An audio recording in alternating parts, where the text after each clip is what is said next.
227 pounds, 0.3. Pardon me, that's 3 ounces. 227 and 3 ounces. Way in and right course our Wembley and about no air boss why and I didn't Daniel Duboy and less than 06 saw 2 boxes here on Marco Payne. Emma says no at the air tassel. Money pack you, what didn't fear at Danaisia. Sika when you're in on Penny Baby Trial and Ewa America, and also Echo on the Mario Barrios and Echo. Money pack you and Nada, on also call way in. Now, on some to just send a near break power. Over at 2 boxes now, 16 years and a separate you. Money pack you, what D I yet 46, and then Mario Ewa 13 a 16 clear years and a separate so still on the money pack you did pass and now. Junto kwa because so America no ono enso ebedin kunim yentoa so enko friendly game man eba so enra Flamingo omo under 20 no eche eye by Leverkusen led by Eric ten Hag ehye omo by 5 goals to 1 enti enra friendly game course no e Brazil wey enye Flamingo omo first team no friendly matches no and na jozo na beto us enti enra baako a course no and Flamingo omo under 20 Actually, Ben Leverkusen Eshomo by 5 goes to 1. Enra as a friendly match no about so Brazil. Noni Maduoke, a new Arsenal player, was signing from Chelsea and fear Makumaku Num and was joining Arsenal Football Club was signing at the moment. Noni Maduoke, you be standing in position. I hear not pan up because the favorite right one and now Arsenal best player Bukayo Saka a boss so no the baby piano and no problem. Otimi bought oppositions. Moyenti Noni Madueke.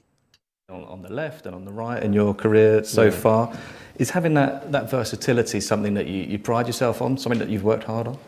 Yeah, no, definitely. I try and be a dual threat from the left and from the right. Of course, it's a little different when I play on the left or when I play on the right. But yeah, I try to be a threat on both sides and doesn't really matter to me where I play. And the stats will all show that you love to get forward with the ball, you love to push on, you love to take shots as well, and you're in the leading stats in the Premier League for that. Is that, would you say, your main attributes, or is there something else that you're also proud of? Yeah, definitely directness. I only really have no name one Madueke thought in my and mind. on position of body any problem crowd he has a coach and so affection.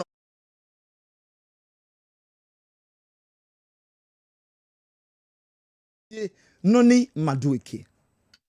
Are your ambitions for the coming season and beyond that? Just to win all the competitions we're in. I feel like we're definitely capable of doing that.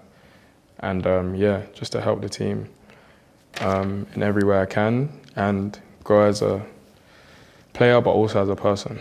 And finally, Noni, do you have a message for the Arsenal supporters across the world today? Yeah, Arsenal fans, I can't wait to see you in the Emirates. I'm so happy to be here, and yeah, it's going to be a great success. Are your ambitions for the coming season? Ghana. Noni Madueke so to be in so be Emirates. Now I won the first official game at the new club, Arsenal Football Club. Now Arsenal for 52 million pounds and Sana Chelsea for AJ. Ama Noni Madueke abe sign Eddie ama Arsenal and so a club no.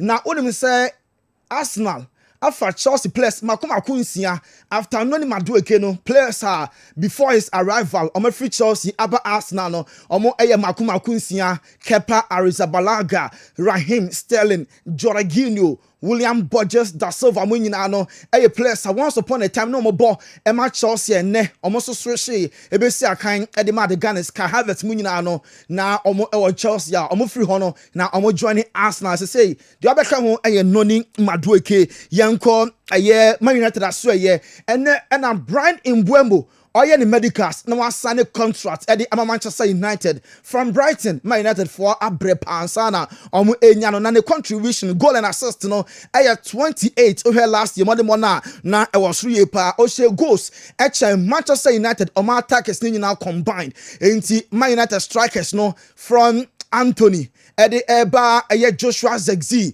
na fei ode Marcus Rashford Alejandro Garnacho mu nyina no so a goals are o combine as 5 players na share na assist no and a single person Brandon Mbeumo goals and assist for Manchester United no and Ro Ferdinand Man United mo former player let's say when huge news Man United afa Brian Mbeumo enye news ketua we a news kese pa because the status no say oye a great player. Momientie Rio Ferdinand.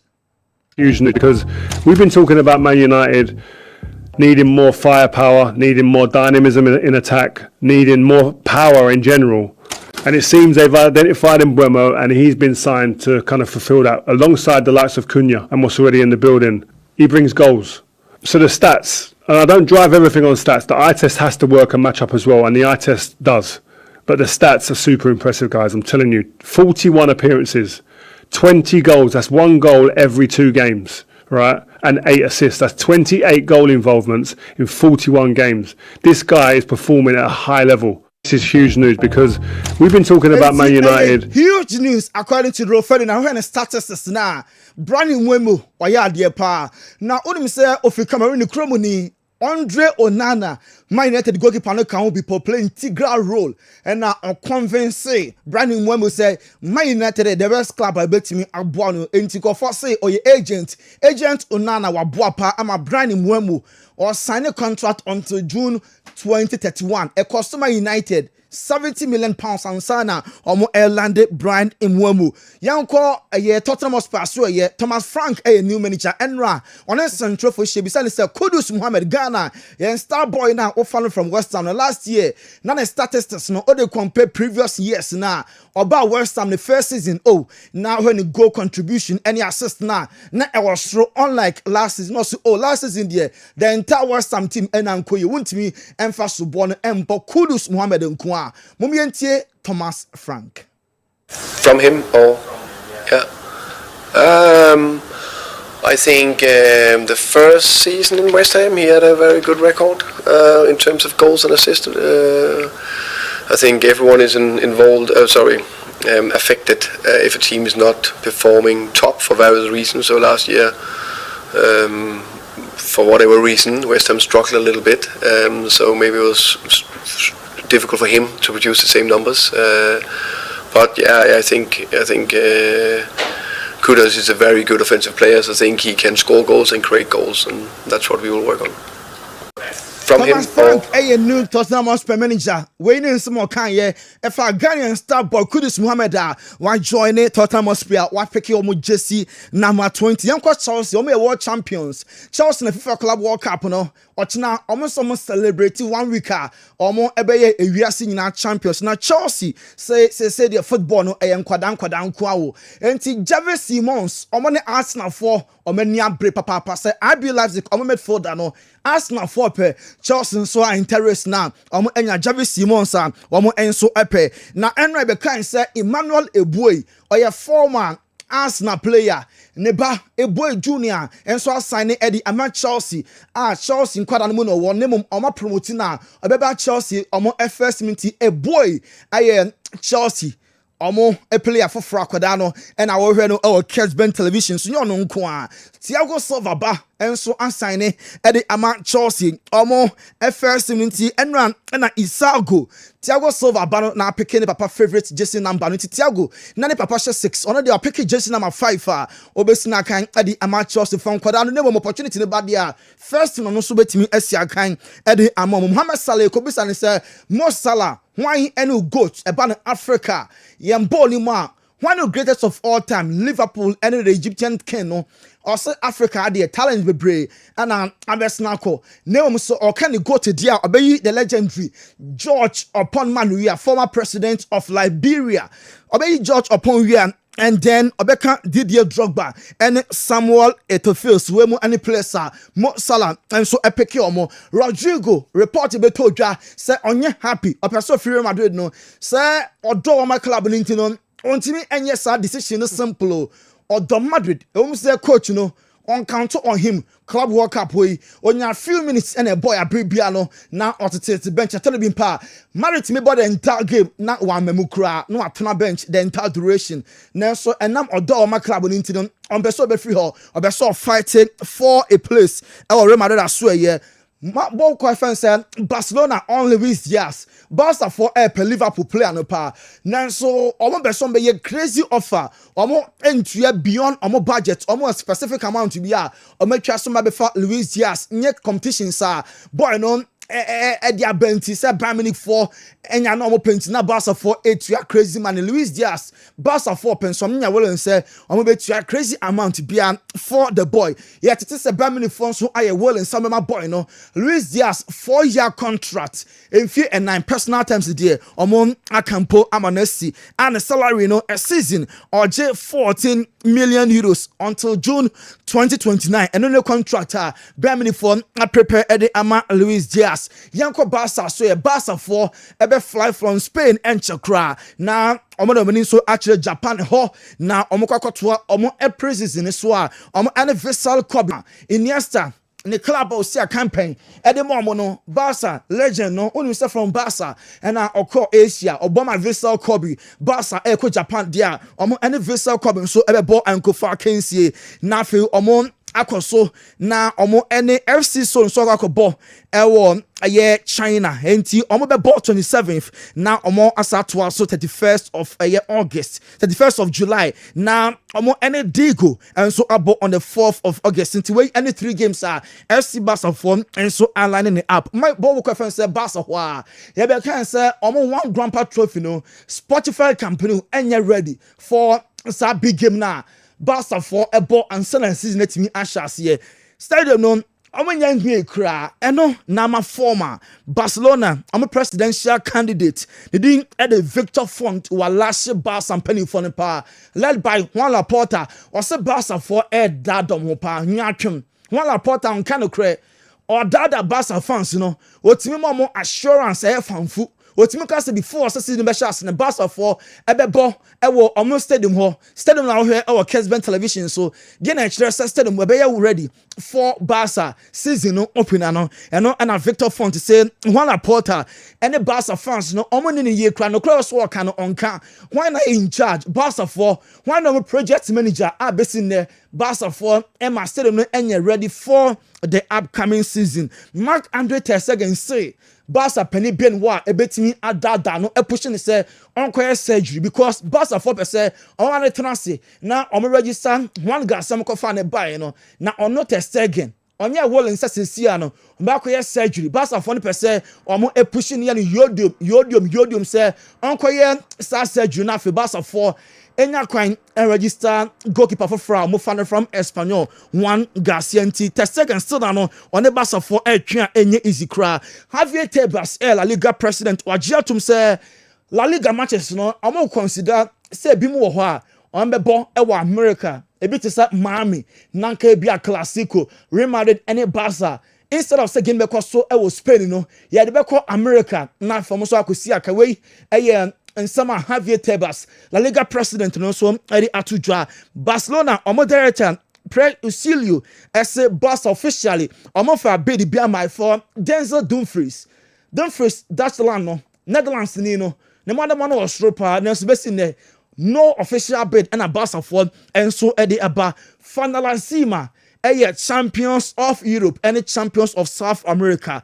Then Euros no and the Copa America pan the table into Argentina and Spain ebebo March no Barcelona next year March 2026 3 venues in penny for consider it as a match beba so London it has a so Saudi Arabia and answer Qatar way any 3 venues are and penny for and so Eddie Honkomo Galatasaray per some of goalkeeper Ederson do Edema Man City because omo goalkeeper wareta enti Mosala Koye no omo hia goalkeeper be ya de pa eno enti ana omo pe goalkeeper ya no Kessben television so enyo ono nko any Man City player Galatasaray for pe no omo e another bid ba for Manuel Akanji Switzerland omo center back no Man City player no ono so player Galatasaray for no apenso no dama enye easy cra Napoli and a Galafon Victor Osimhen akato ne bro fine margins be this is kitwe bi na aka na fe omo awie ama ball no abesi akan ede amom ne mom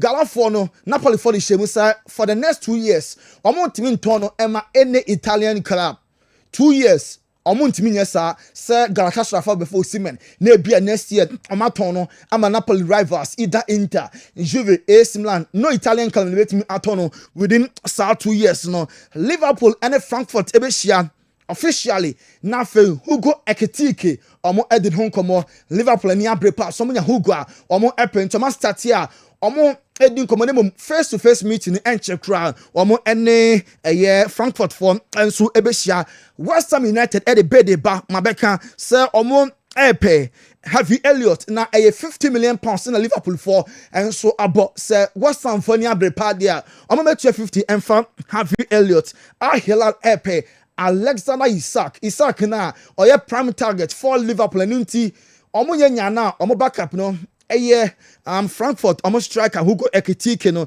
Hilal for over 50 million pounds and about for Alexander Isak no so about Emma Newcastle oko Italian Serie A ni mo a omo de hihye for Kraba sa foi oko Italy league na bono va referee be communicate officially the thing to be taken no they say club World Cup when you say referee or show red card VAR a prompt no je penalty or the Salah go bia or chire mu sa pepepe na we ko Italy omo decisions no obe communicate ama the entire stadium will be and so ate o ye goalkeeper so club World Cup no o chi ball for more than 8 seconds na yeje corner Italy for and so be implemented sa de no enti Serie A no this year enema pi na omo ebeye and afa penalty kick no do take ye no se goalkeeper epuba onya another chance say ono so ebetimi afensi goalkeeper no say within 90 minutes penalty eba na obo na opuba rebounds wuntimi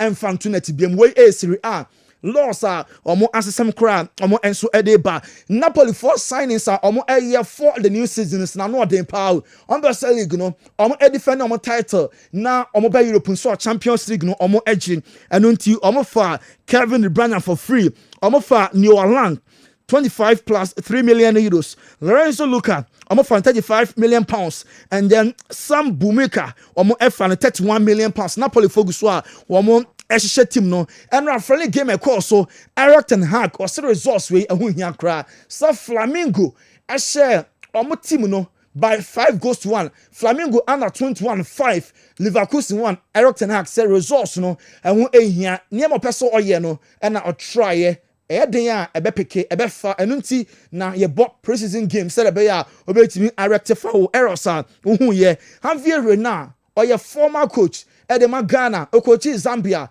Africa de onye new Javier Renard say full African best no or see yi na Edema Ashraf Hakimi also world best player Ballon d'Or mpo also no mum ana efa into African best or say come Hakimi world best Ballon d'Or so according to Javier Renard or say Ashraf no say call Eddie Emmanuel Alvaro Carreras Real Madrid among a new player or say the mentor pa the idol Marcelo on also Real Madrid or more legend Ademola Lookman one agree personal terms so say Inter Milan the 40 million euros ekoi Emma Atlanta for Bokui personal terms the Ademola any Inter for them and so aka amonesi Ethan Nwaneri one agree contractor all sign until June 2030 here na non kono abo apemu pepepe aha na enkofo close nsam ye di AC na yakọ Dr. Amagashi aso yakọ fan kratosima ye ba pe se Joe ebeto aso until 12 breaking news ebeba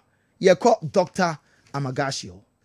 Hey, ano kwamo me kana Dr. Amagashi so odi djuma pa ha o Dr. Aje Abasubode bebre di Framantam mu ade abepie asanteman mu wo se ahaban kasa wote fa uyade bia bra Dr. Amagashi ho na onte ne te emfama ho everybody force say wo yare na say wan fe wo se a obi enhu mobo yade ben e na etete wo yade ben na ni wudi asie bra Dr. Amagashi ho na onte yade no te emfama ho eye stroke diabetes hepatitis akwada ne kokobo apie anase oba moje etu no opa wo hepatitis B so oyade pa e na kidney problem or better die na uhia anase die yade na etete wo akawahye ehia wangu tutumirika na bra Dr. Apostle Amagashi asoye na yade bedwane kra empanifo se yakote adromra eno ane ahaban so yete no owuram Dr. Amagashi onfa ahaban ne enka okeke na emomu no obompa ye kire otwede amponyakopo totrobo su kwa me basa yi adom se onfa adom ani ayaresa emra na wode ahaban ne kawa amunum ho ana ho ya wodene Dr. Amagashi su nim sunsumu niema obetra se ahwehwe wachi babia yade ne firi a ebaaye wode ahaban na kawa ma wate apo wo ye champion Dr. doctor ni bia wode ahabanduro anase wode nubra eye adwuma de se ebere ne so kese a amagashi na wodwane betwa no efitete odumako abo ade na ye de adom achede ema Dr. Amagashi ode adi dwuma abesi ne Amagashi for your champion doctor keke fa wo yade ebra na wuduru hompa yade no 40% kura ti meyira ansa kura no wo doctor se wo enkrama mu a enha ho makuma se kura eno ane se obekọ Kaswa prison junction ana wo takura de a apawan Kejebri government hospital Kumasi so bra magazine macro police house eho ana Dr. Amagashi asoyewo techima so owo Hansa brigade ana bogoso power line eho ana obehu Dr. Amagashi je number ye da frɛ doctor sesia ewo 0547 044 307 ana 0544 580 936 ana 020 2408 206 Freddy sesia na yade anku doctor oye kikim doctor oye brutal every tintre de besi ne twedi ampon boss ro bo asase wa mo bibia biem ebo mu niema no bibi fufuro bia meka ho biem eno amu na suahunu nimde e kire de ye de enye ene de ye ena okutwa so mbeka akire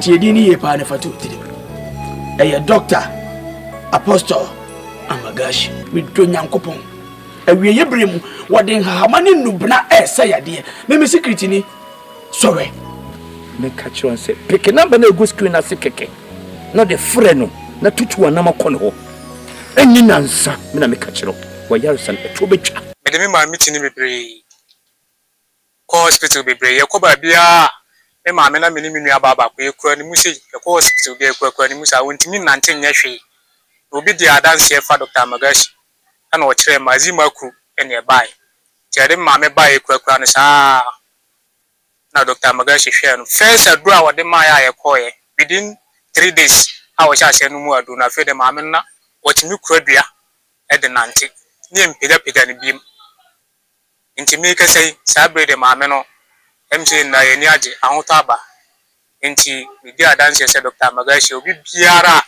ibi ha wo ni padriam bia de mo jide so ba Dr. Amagashi aso ya bia be kam an sa mi magani ko na taka cikin wani magani sai wani ya gwada min wani doctor daga micro wenzo inda nazo doctor ya change yin lab na je na yi lab nazo ya bani magani so uku kenan so uku na gani wallahi na ji lafiya na law doctor ya ce min kaman aji Alima ciwon nan ya bari kura yasa dan wana musulmi saboda Allah ba kariya bane agona hodu kokata madu agona mi dogbene mi agbododo ye mi la dodo na mi fie acho Dr. Amagashi wo doda fa ye mi ko egbe mi la gbe do na mi didi be mi ana hodu ko no anya be fifie Dr. Amagashi watikie aboto kata ko dem nyamo wala kata atikama ko zamile ma na nya se Dr. Amagashi onkokwa na ko be fibroid lo dubu diabetes o lo sisi adolele gede nko gangan yo lo dosie o lo sisi yata mi jibe mi ana mi anyabe mi okata mi ho Dr. Amagashi watike ko dem ne mi ano zaza ajebe ye pe ko nya nyeto ye pe ko bodu ko kata mi ho dem yata na nya nya bavi yo nya nya bavi kwa Dr. Amagashi watike ye nya nyeto kami pe dem ta mi jibe mi ana mi anya be Dr. Amagashi watike ye nya nyeto apene mi wa o hwa ba me de bai ini mo gbemi keke na ye aye ya sese we wa papa ntinu nyina na de kwa na oye o pe ni ya potre ye tie se we a critical issue ya ma papa me ko papa me di cooperation e ti na unu ba na je ni ho awa me ko papa no operation ma ba so me mi nsanka ho no be to ma be fo ma de why anyway let's go me ko be funda ka no ton fen so prefo ne wo ye die o so mi nsa na ke fe ka no ano no ya wo tire ma me je ru kra ka kire me some fa no ko Amagashi wo macro police house wo kasi ka no wato no ye de wa ye o pe ni ba to ama se ni kimi ko Amagashi wo o pe ni ye ni ko e ye no to ana pressure na wo so wa sa force ana ho ya ye nyani ni am de bi ya ni e so fa Amagashi am sa bro asama Yes. Kana mejati Fabian Cheno besa. No so no I see no kind of man. I'm mama tina ha me ba ha me nsani. And no fibroid kakra ya me nya agwonti. Enu be na wo fa maame. Enu be ana wo fa maame. Adai so ntimi sa me yale a adai tira wo ka maame nko. Ya mutre abawa sela abutre nti wo. Yanko Bemo, what? Me about what seller oh. And then me about what seller. Ah, ye kaya. Said Dr. Magashi. But you be papa and say a leer. A baha ben dread yakwa yard your number 1. My baba tina say, I'm also swimming. Ah, my say dear. Me didn't me come to me when you won't be. Anybody be a shimmy. Me met in a heavy more sure. Anya, Ken, I am what Yamika's cover. See, how you know what that one and I check some more. I'm also Oh my gosh, a good hospital.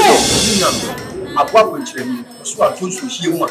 When you say she won, I say, and me who say that ye be each other.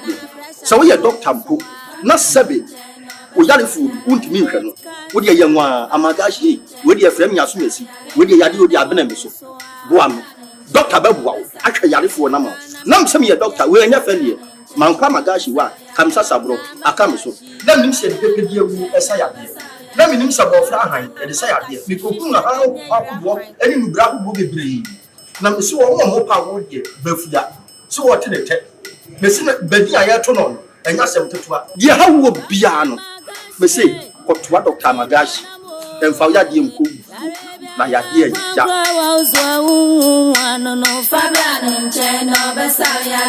Alatiare, Doctor Apostle Amagashi, we opinion. Yawa Baba Amagashi Herbal and Spiritual Clinic. Minya, ye me pesa me ma woti ase ne se. Yadia e boni pamani paye mobo. Onyankopon aka wansem to Bible mu de dada. Saa na wode eduyefo nso aye den aba. Season bi ni nipa Onyankopon pagya no. Wonim dwumedi edi wo Dr. Amagashi Herbal and Spiritual Clinic.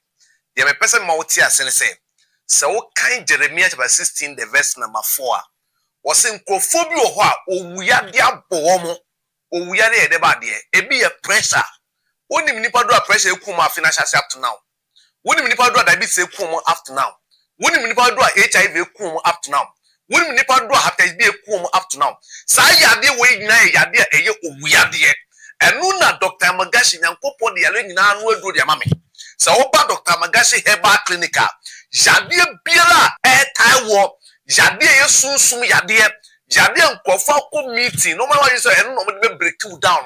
What about Dr. Magashi what in two time ye won nkofo bre ono ma omo say HIV na duro ni ho opani se unni edura enkasa ntie nyankopon abode eduro na ye ka no eduro na bedi bi ho ye nyina ye nim say Deuteronomy 23 the verse 1 say o say sebi nipa ni be man yegman ko ef enti se obem mesha Baba Dr. Magashi wo ye be ma obema ne pie ekakraka e de ama sa na nipa sebi etwere da no so obi a hepatitis B da ne mojem obi a ne nkoso enhu ade obi a yade bi tata no opani omo pa wo kwa de bebrebe yade e na gu nipa ni mase yade e na sesan krofo bebre ma omo da ne hiafo enu nti na Dr. Magashi meto nsafro se wayale sa anu aduru ababedi Se wo enkrama mu a en ha ho makuma se kra eno ane se obekọ Kaswa Prison Junction ana watakra de a Apawan Kejebri Government Hospital Kumasi so bra magazine macro Police House eho ana Dr. Amagashi asoyewo Techima so owo Hansa Brigade ana bogoso Power Line eho ana obehu Dr. Amagashi je number ye da frɛ Dr. Sesia e wo 0547 044 307 ana 0544 580936 ana 020 2408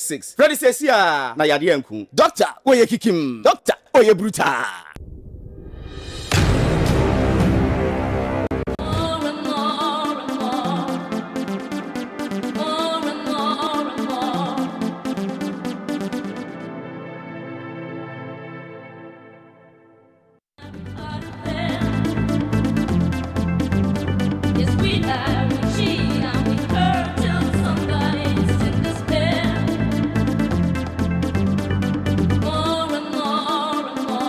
Yo, Yansai, Emma Munina, Aqua Babium, Emra, a final whistle, Jumedi, so Kessben Television, Kessben 3.3, Kessben 2.9 Accra. Nothing more monitor program live, DSTV channel 364, Go TV channel near 121. Emra Asai Aso, Tony Montana, at the foreign stories no about a year, there can you know. In Chechemuno, Abidafo, Eba Transit, Nafi, Yasha foreign stories no emu. na yɛde ebi nso ayɛ afisɛm 0551599933 0551599933 mmra so momfa mo messages no mmra na yɛnkenkan mfa mma mo sanso ɛna mo a mo monitor program no live o DSTV channel 364 Go TV channel no yɛ 121 onsa ɛbɛkan ho na fe bibia kobia no also watimi ahwɛ bi sanso ɛna Kessben TV Plus yɛ ho live and sana social media handles awodo no nyina no yɛde ho nsɛm nso abrɛmo awa Sergio say nyame adom Sergio unye exercise as a fro soro ba ko pe o ti so pa honestly me exercise enye young guys unye exercise enokre as all starting as soon as possible enokre pa yes yeah because now you're very active na me too kan na very active me nya ngum kra okay and then hina wo behwe ye ba Africa ye ba world ba yemra Africa yeah was eno Afcon women's Afcon quarter final games no me no ba so Sergio mehemu ohe Nigeria giving 5-0 Sergio to Zambia na amamfo no say Zambia no for be Nigeria tough time power especially Nora what happened to her Sergio I can say the Nigerians were too much for her. The Nigerian women's national team Sergio almost play tough games like this because now going to the amount for Barbara Banda and Rahel Kudananji. Those two ladies now mother Zambia anymore, but Sergio very easy for the Nigerians. Wow. First half not almost started slowly. Yeah. Make a tournament nankasa. Yeah. Nigeria. Yeah. Enokre. Now say team bia or a good bia Sergio. When the business end of the competition draw on Sergio, that's where you see the greatness of that team. Yeah. Which means be about Champions League, Real Madrid, we say no more we are. But you know, my club Buj be a show more. We be a group stage 1 or 2 games, no money loses. But Sergio, a 2 round 16 echo quarter final. Yeah. That is where they rise up to the occasion, and that is what the Nigerians did yesterday. Yeah. So, any Black Queens, yensu any Algeria, maba one be box. Sergio, just a game you one win in Kwa will ensure say you be go back to the 2027. FIFA Women's World Cup, because for Brazil. And said, that will be 20 years.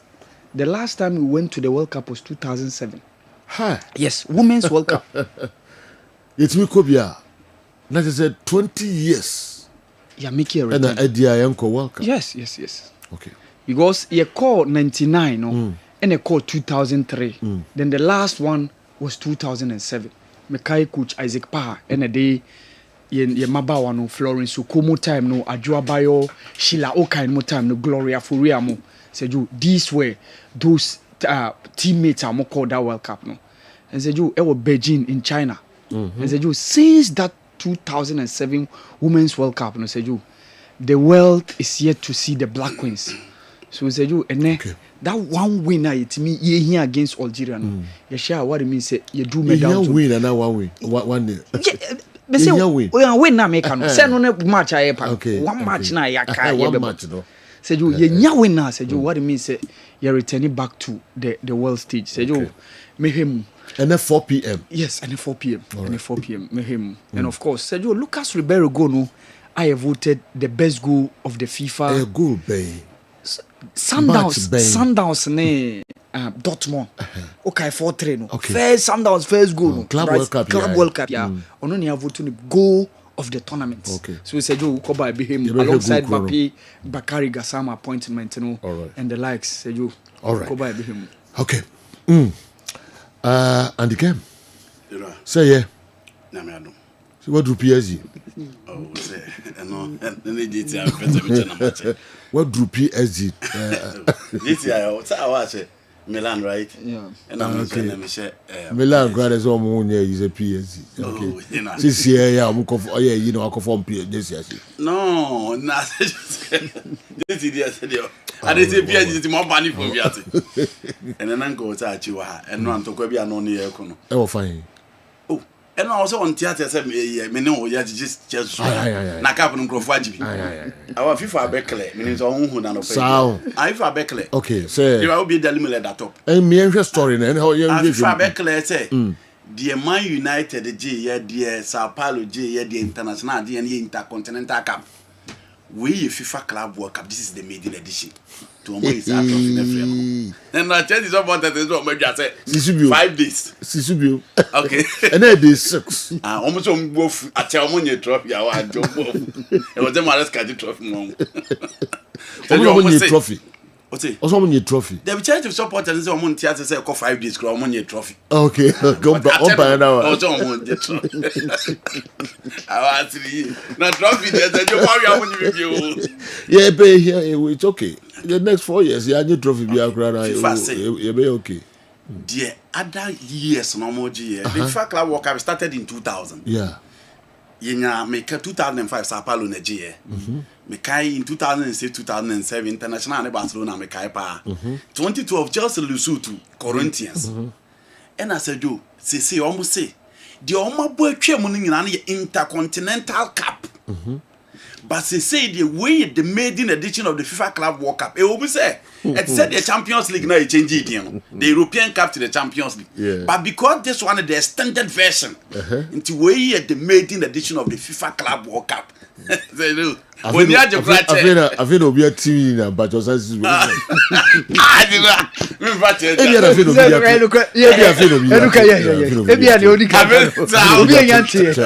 Kessben na uti anti no you better catch money trophy okay me say it to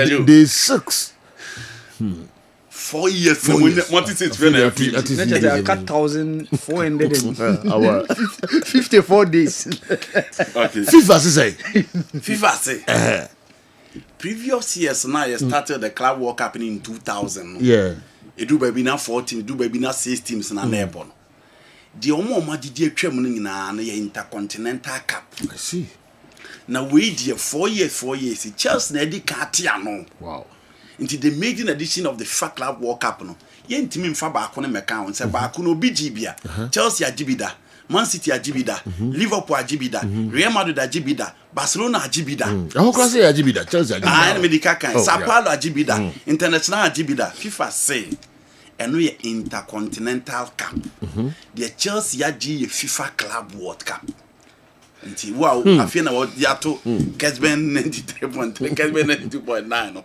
the wow. Say wow the maiden edition of the FIFA Club World Cup extended version they call 32 teams no omo di kan agibi wow team your friend Chelsea the blue side of London wow asem yo ho you been see that and the Chelsea the first team Almajisa Adewe interesting say F yani aji sa trophy you better represent the F na almost afi yeba be planet no okay and this is Mercury numne Pluto numne Venus numne omompe timbia o asase so omompe the planets Pluto Mars Mercury Jupiter Uranus yeah they represent the F you know video they ready am say omfant obiya already we the video they about asema to you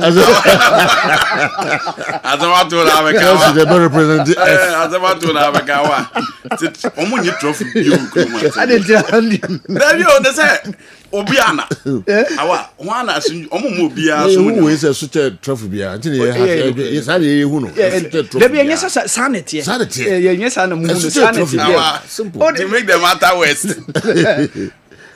yes me the video na ma okay awa almost we are singing now we are champion almost as we so o ma win cup bia yes nti they are going beyond Earth, the planet Earth. Amoko next world. Na amoko next world. Na kapu bi oha. Omunza fa. What a team. Okay. It is other stories so na fi we must be the orgasm. Who the uncle? Okay, you know. You better transfers. Yeah. Transfers. Had you know a video now already? Okay. Oh, this lady. Yeah. Club ani e chere mu say Chelsea for no sisi a club na ya boy we this year be see a bonta planet so what you see ani e chere mu say Chelsea for no sisi a no Club World Cup na ya boy we this year be see ebo interplanet so what you say enti mo ne ayi ewiase afa na ni na hyehyɛ na Chelsea yen nyina ma wiase so what you say na am sen kai ye be hia Pluto Mars mo ne Mercury ne aka bom ne ya bo because ewiase ne minim no betimi ne ya bo so what you say enti sisi an mo nya na ye be say isi boy ayi Inter Heavens Cup because he be say Heavens champion Unya hoshi 5 days ni out of 4 years, it's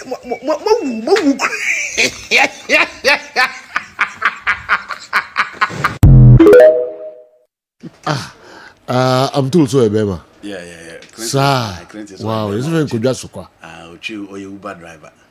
Bema. Wow. To Clinton. Oh, okay. Nice. Media for guys. Social media. Nice. Okay. Planet. Yeah, then I say. Watching Agnes. Inter Heavens. They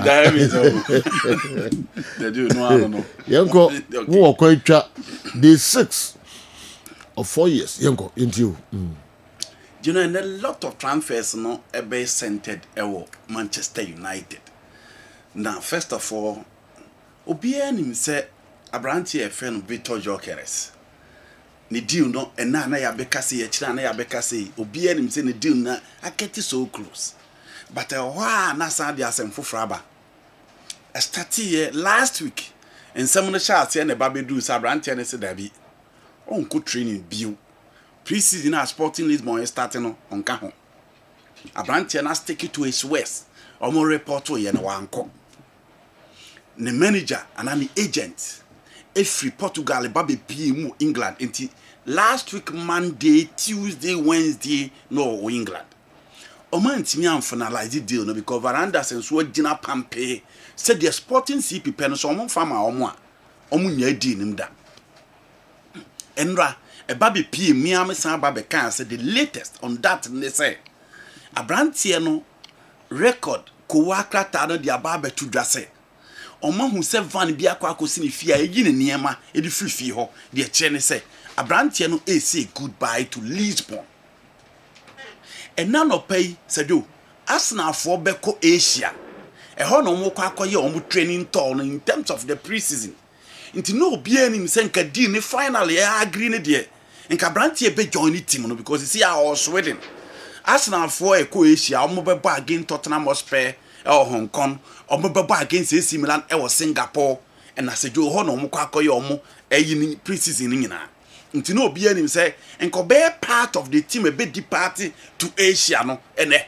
But say Joe once again enya dia say finally omatimi agree in terms of the finances sikasemu no omatimi agree a Abrantie na ekwa PM ewo Arsenal CCA still situation is still that so ejina a year 55 million pounds and no dear on one agree but bonuses they add on so and then akwa ready issues again team your friend Sporting CP say installment Arsenal person omudi tu esika no omunya omade so omobaji se esika no every team friend Arsenal nti the structure of the deal ekwan ombefa so atu esika no say do eno na akwa fa issue aba ebesine Abrantie your friend Jokeres deal no Arsenal team finalize here. It is a see our Sweden. One year part of the team to Asia. Or the or where say finally omo betimi awie bibia na ono so atimi akono wakosi na kan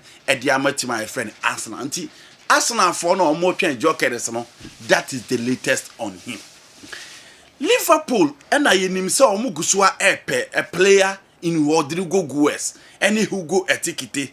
Na Hugo Etikite the omo agree personal terms of 6 years by finally omuntimi and sign ye na okokopie mu o Madrid obi anu say Brazilian guys no have season e ba wie no Lucas Berardo ye wedding Eda Militao so ye wedding ra nti Vini Junior Eduardo Camavinga and the Rodrigo omu nyina akokopie ase na Rodrigo deal no Real Madrid for echire mu a team of free England as see o ma kire say o mo betimi abadi na me Liverpool so wo hwe Arsenal the o free deal nim because o ma tension no after signing no name Aduweke no o mo nya o ma de say o mo ton e ya Abrantie fe ni Gabriel Martinelli nti left side ho no ma wie because a time one area so Omasa extending the contract no enti sesi Arsenal for free race him omo race him sesi Liverpool na omo hwe se omo ebetimi enya abrante efen Rodrigo Goes na Madrid boboko no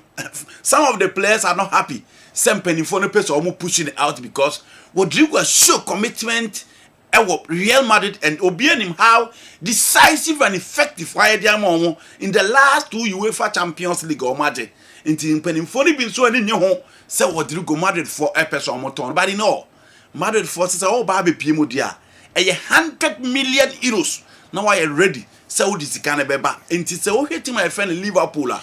Said you, baby Liverpool for him. And no, I'm a say Cristiano Ronaldo. Try so back convince Abrantia your friend Luis Diaz. Now I not say about joining because Luis Diaz can say do a 55,000 pounds a week.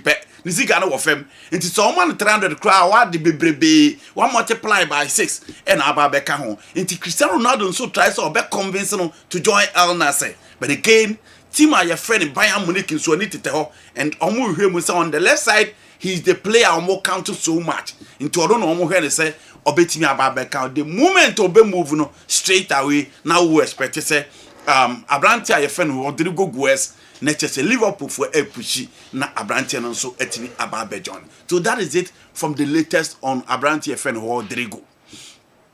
So now to team your friend Manchester United. Manchester United stories in here bebre. Na die kan say omatimi agree a deal for Abrantia friend Brian Buemo. Cameroonian French international so tina kan edema Cameroon no. Oma agree deal no. Na no na Ro Ferdinand e ka kire obi ase. Abrantia ne mode ball no last season no senka oye different go free England kromwa enko ye play and come rating so well make dia na make Abrantia Cameroon you sina kan edema team aye friend no Brentford and a general make na se Abrantia e the TV so and ohwa omo dia tum say 28 goals involvement na dia che ne say 28 goals more on Facebook and TV no 28 that TV no so no say 28 goals involvement the channel say or say 20 goals and or 20 assists and no ne adea or de ba Manchester United so far no na so far the United forward say the TV so o fa Leandro Garnacho the goals involvement was season ni mu no 8 so far Marcus Rashford the goals involvement no 5 Sanso and Alpha Rasmus Hoylander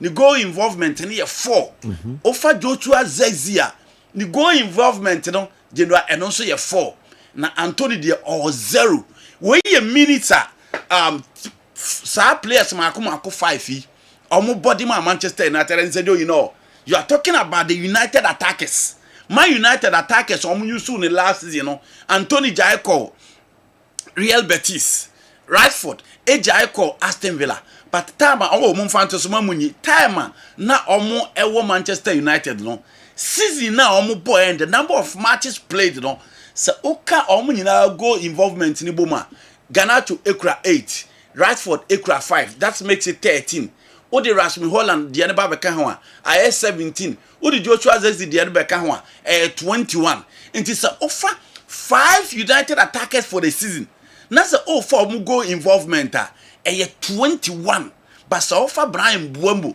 and so kwa dia 28 there can say he is an upgrade over these players now here come asem at forward for Manchester United eti offer Matthias Cunha no about be Brian Buemo at least you have players so what come Matthias Cunha so kwa goals or say e de beka Brian Buemo dey ho you are talking about 40 goals and as so we assist in free man you are talking about the two players only 32 goals and they buy so far as the Premier League in air concern so in terms of the attack United is bringing in dynamism personal quality players almost so decisive and effective on the field of play and two players when it comes to the 3-back system now Seju almost science no munim said ye see Bono in Matthias Cunha and then Brian Buemo. It is Seju that is it for Manchester United fans. No minim Sanankaya ubenya videos kakra of Brian Buemo on the screen at Timiatra. But Seju United for no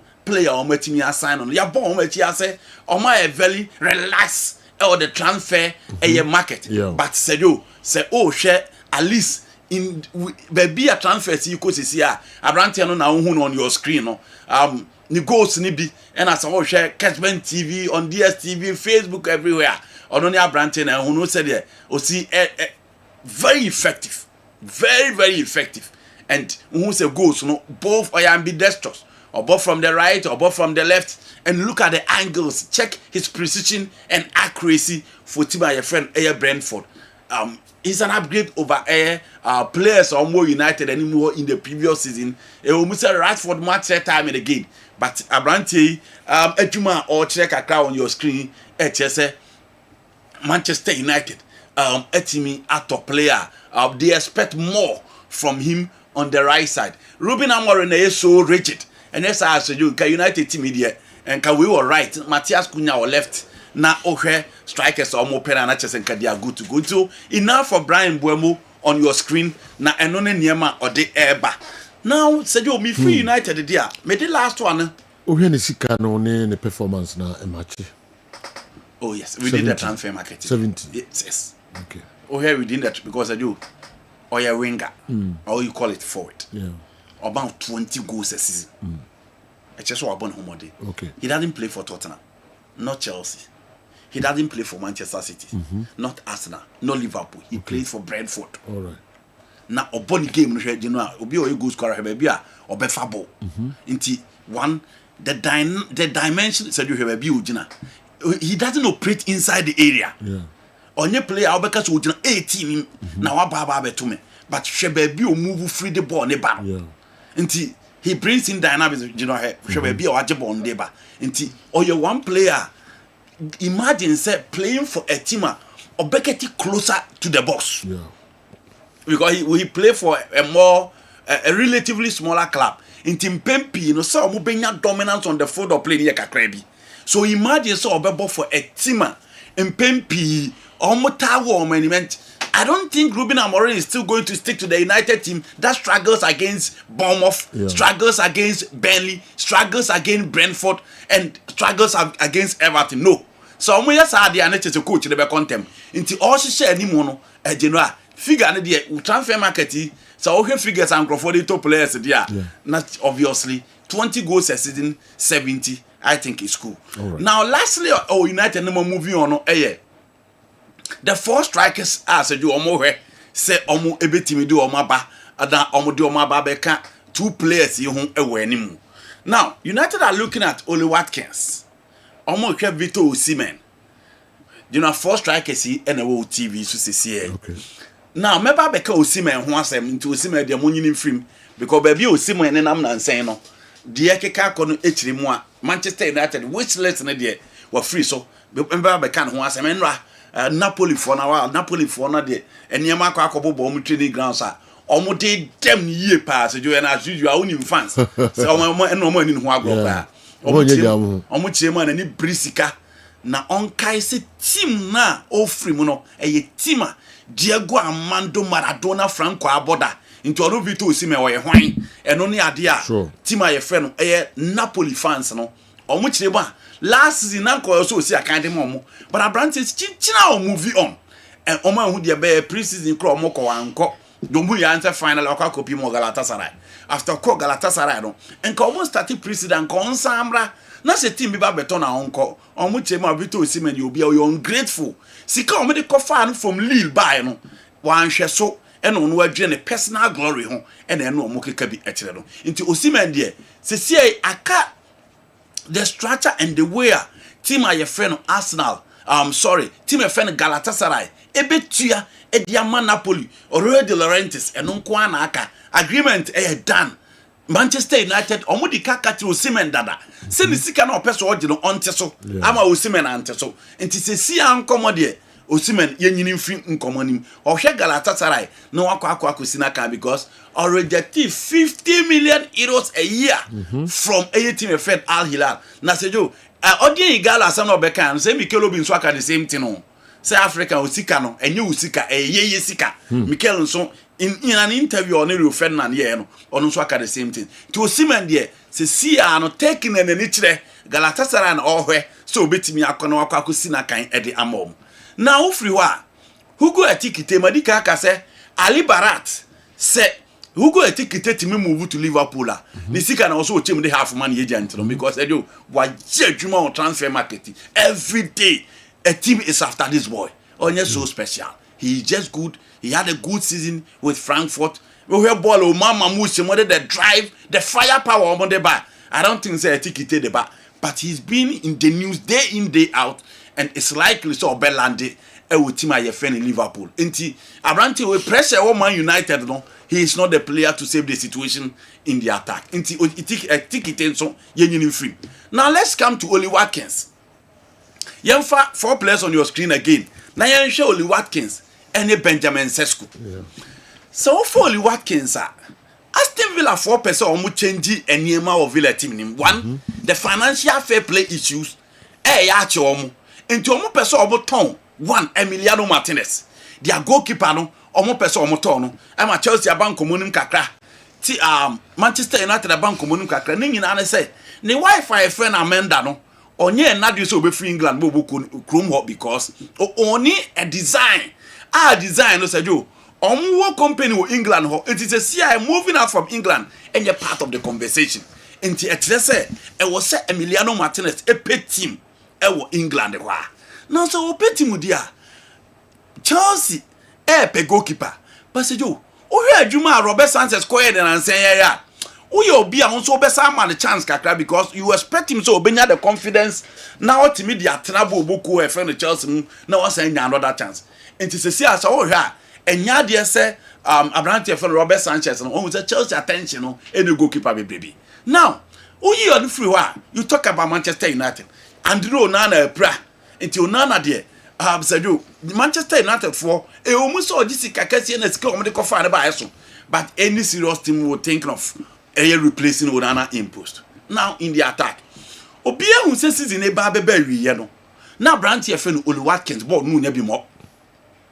Said you no nya games ni bi mo ni nyina ne say na coach ne prefer say obebo Marcus Rashford as number 9 now where the experience and the technical quality Rashford ba to the Villa team and the Champions League ne be season ne be what show against Manchester City no na Rashford gradually now picky until my coach ne benchi Oli Watkins it is a do Oli Watkins there say see so around 70 to 80 million obey available for anything obey ready so obey cover. Say Chelsea quest of signing a striker and a free system nim. Why?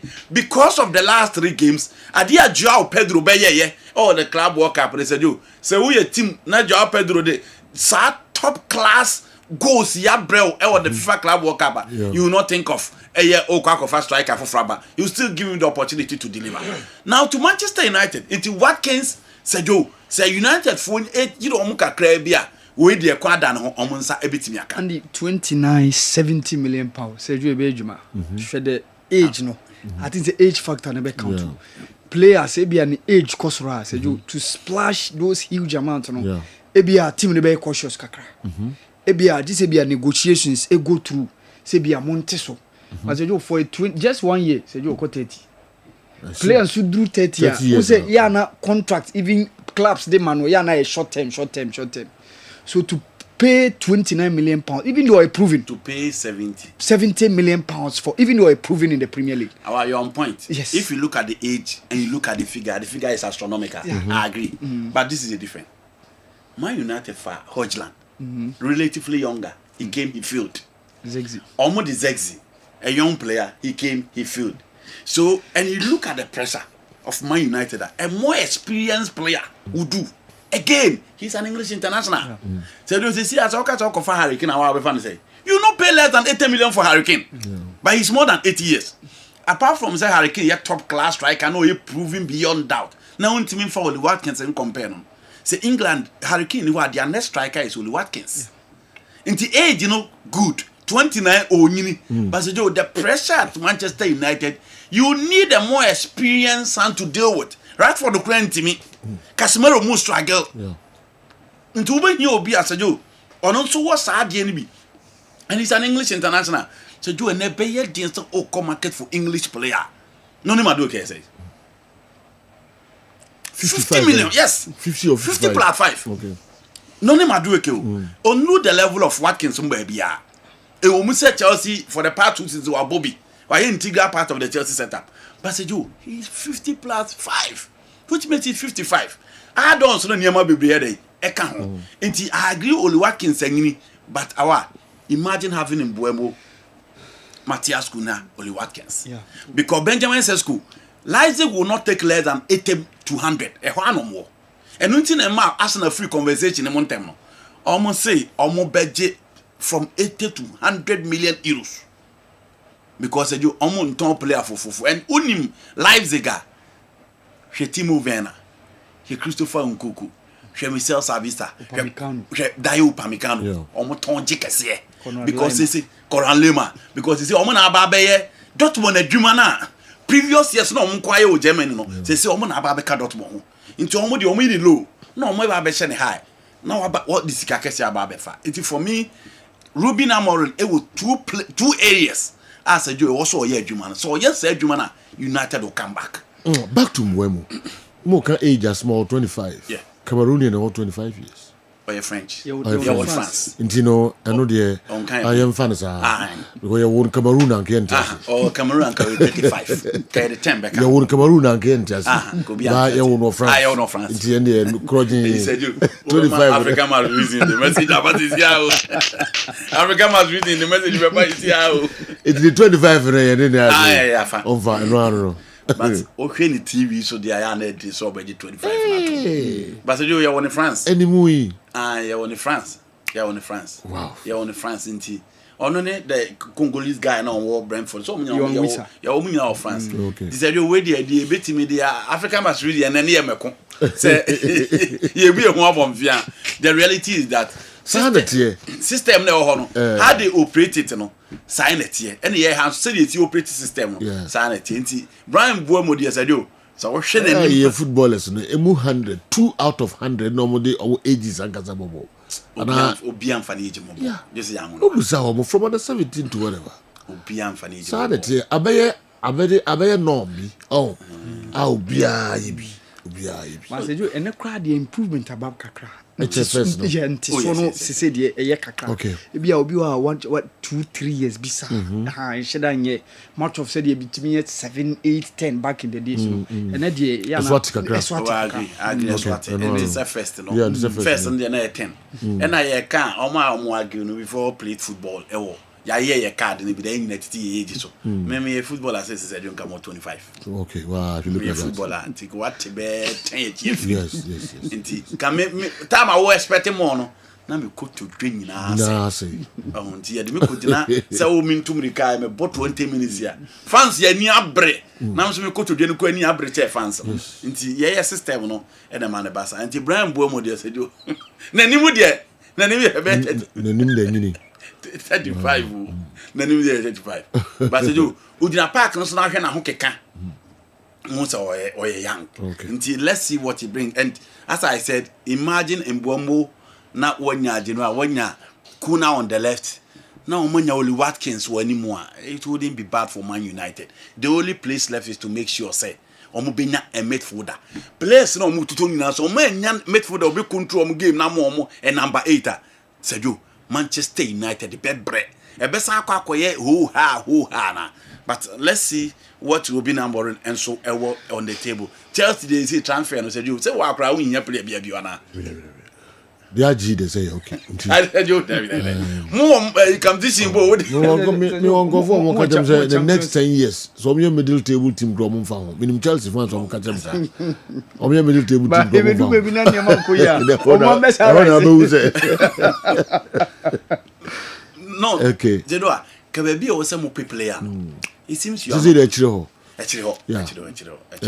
Any money okay. Achiro, but one thing that I've observed about Chelsea is say omunya omade so omo kofe player bia ase obru coach ne so aba ana wonwe omo pese omo fa players a coach ni betim de ne nsa to omo so na the years omo de ama no watimi ne omo agro yeah and esa you areas bi wa sajo in football say unim bibia yo one area bi or your penny ba kwa ba ko eno de umpe aye adwuma o ba bia that area is called central defense. It is either so benyam penifum you know and penny ba kwa ba ko but even with penifum you know obehu se ba ko wo soro che ba ko enti John Terry Ricardo Carvalho John Terry David Lewis David Lewis Gary Cahill Rudiger David Lewis Gary Cahill said oh dear even Chaluba and then our Chaluba and Levico were are not the same. Yeah.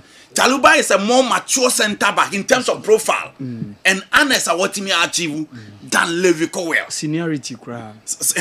Eti said you central defense Gabriel Saliba Ruben Diaz John Stones Ruben Diaz Nathan Ake Ruben Diaz Manuel Akanji Sergio Ramos Rafael Varane Pepe Sergio Ramos Carlos Puyol Gerard Piqué Yabstam Alessandro Nesta Sergio hiya saadie no Lucio Walter Adriano Samuel Thiago Silva Marcos Marquinhos Correa hiya Marquinhos Lucas Berardo Marquinhos William Pacho Sergio inti enone area aka inkobi ehwe se Chelsea betimi afele because see at the Robert Sanchez koye nkonya ye okoyi kakra ide clearly Edin say obeko akoka se okofa goalkeeper ba unless you are bringing in Emiliano Martinez because he's a winner, he has seen it all. Until Udo be say Basadian solid because already Petrovic echo but centrally there Maresca enya complete sense you know. Well maybe they can give us something special to say the omodem are against a team are your friend Pierre you know because they do that day Levico well or board well ni Chaluba I don't know do the be a ball no such as one standard sa standard they are making now be Saliba start for the French national team Gabriel on starting bebre ba o ha obobi but Gabriel dey na on start Brazil omo Militao omo Marquinhos omo Gabriel omo Gelson Bremer nti omo enough now you omo free wa Ruben Diaz started the Portuguese national team Manuel Akanji started for the Switzerland national team John Stones here fit he start for the England national team Nathan Ake started for the Dutch national team eti sa competitors here Chelsea ni omo competing na and these are the big boys. If you offer the likes of Fabian Schär, Mokrana, almost started for the Switzerland national team. In recent times, Baltimore, Necra, Bonilman, Newcastle, England, or started. And he said, Joe, those big clubs are clubs for international materials. In the center back in there, he said, Joe, Senkamunya upgrade Kakra or Hodia. Then you have the ball because you see, I said, Joe, Premier League, you are only going to compete. Or because you are lacking some level of element within the team. But or let's see what AD's team bring on board. But Sergio, I think over Chelsea midfield now, can you injuries? Sergio, injuries near there help. Or someone like Romeo Lavia, Sergio, complete player. But injuries are worrying a career from Man City or Southampton, Kakra or Boya, or go back to Man City. A be permanent or Southampton before some beton. Sergio, one of the unsung heroes within the English midfield now. Kasa Oka Mambo Premier League now. Romeo Lavia is a complete midfielder. But Sergio injuries. Enzo Fernandez, utimi 1 or 2 injuries be kakra. Moise Caicedo na utimi jina so pied me within the long season, say 9 months nearby, utimi jina so kakra. So Sergio, can you injuries? I think they can midfield there, Andy. I think they can Chelsea okay. No, our Chelsea midfield is sorted for the next decade. I think they okay. In Finfine there, Sergio. Apart from the 3 midfielders now, our kind. Andre Santos, yes, another good he was the highly rated midfielder in the French League 1. And the few games, the opportunity no solid.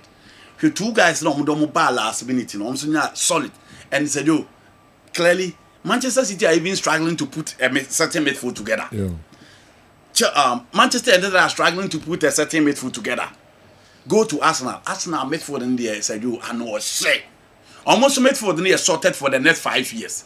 Zubimendi, Odegaard, Declan Rice. Omo Miguel Mirano, who can play as a number 8, he can play as a number 10 as in hybrid. Omakofa Christian Nogard, who is 31 years aba. Inti Christian Nogard, the beba be Pate, any Jorginho Juman as backup. So the Arsenal midfield is sorted. Liverpool midfield of Gravenberch, McAllister, and the Florent Vase Ababeka home. In all, more Dominic Sobosla were today. We Sobosla to for Katy Jones so again from the side of Mo Salah, they have Fabi Elliott. Into Liverpool, so Medford said, "Oh, I have sorted for the next 5 years."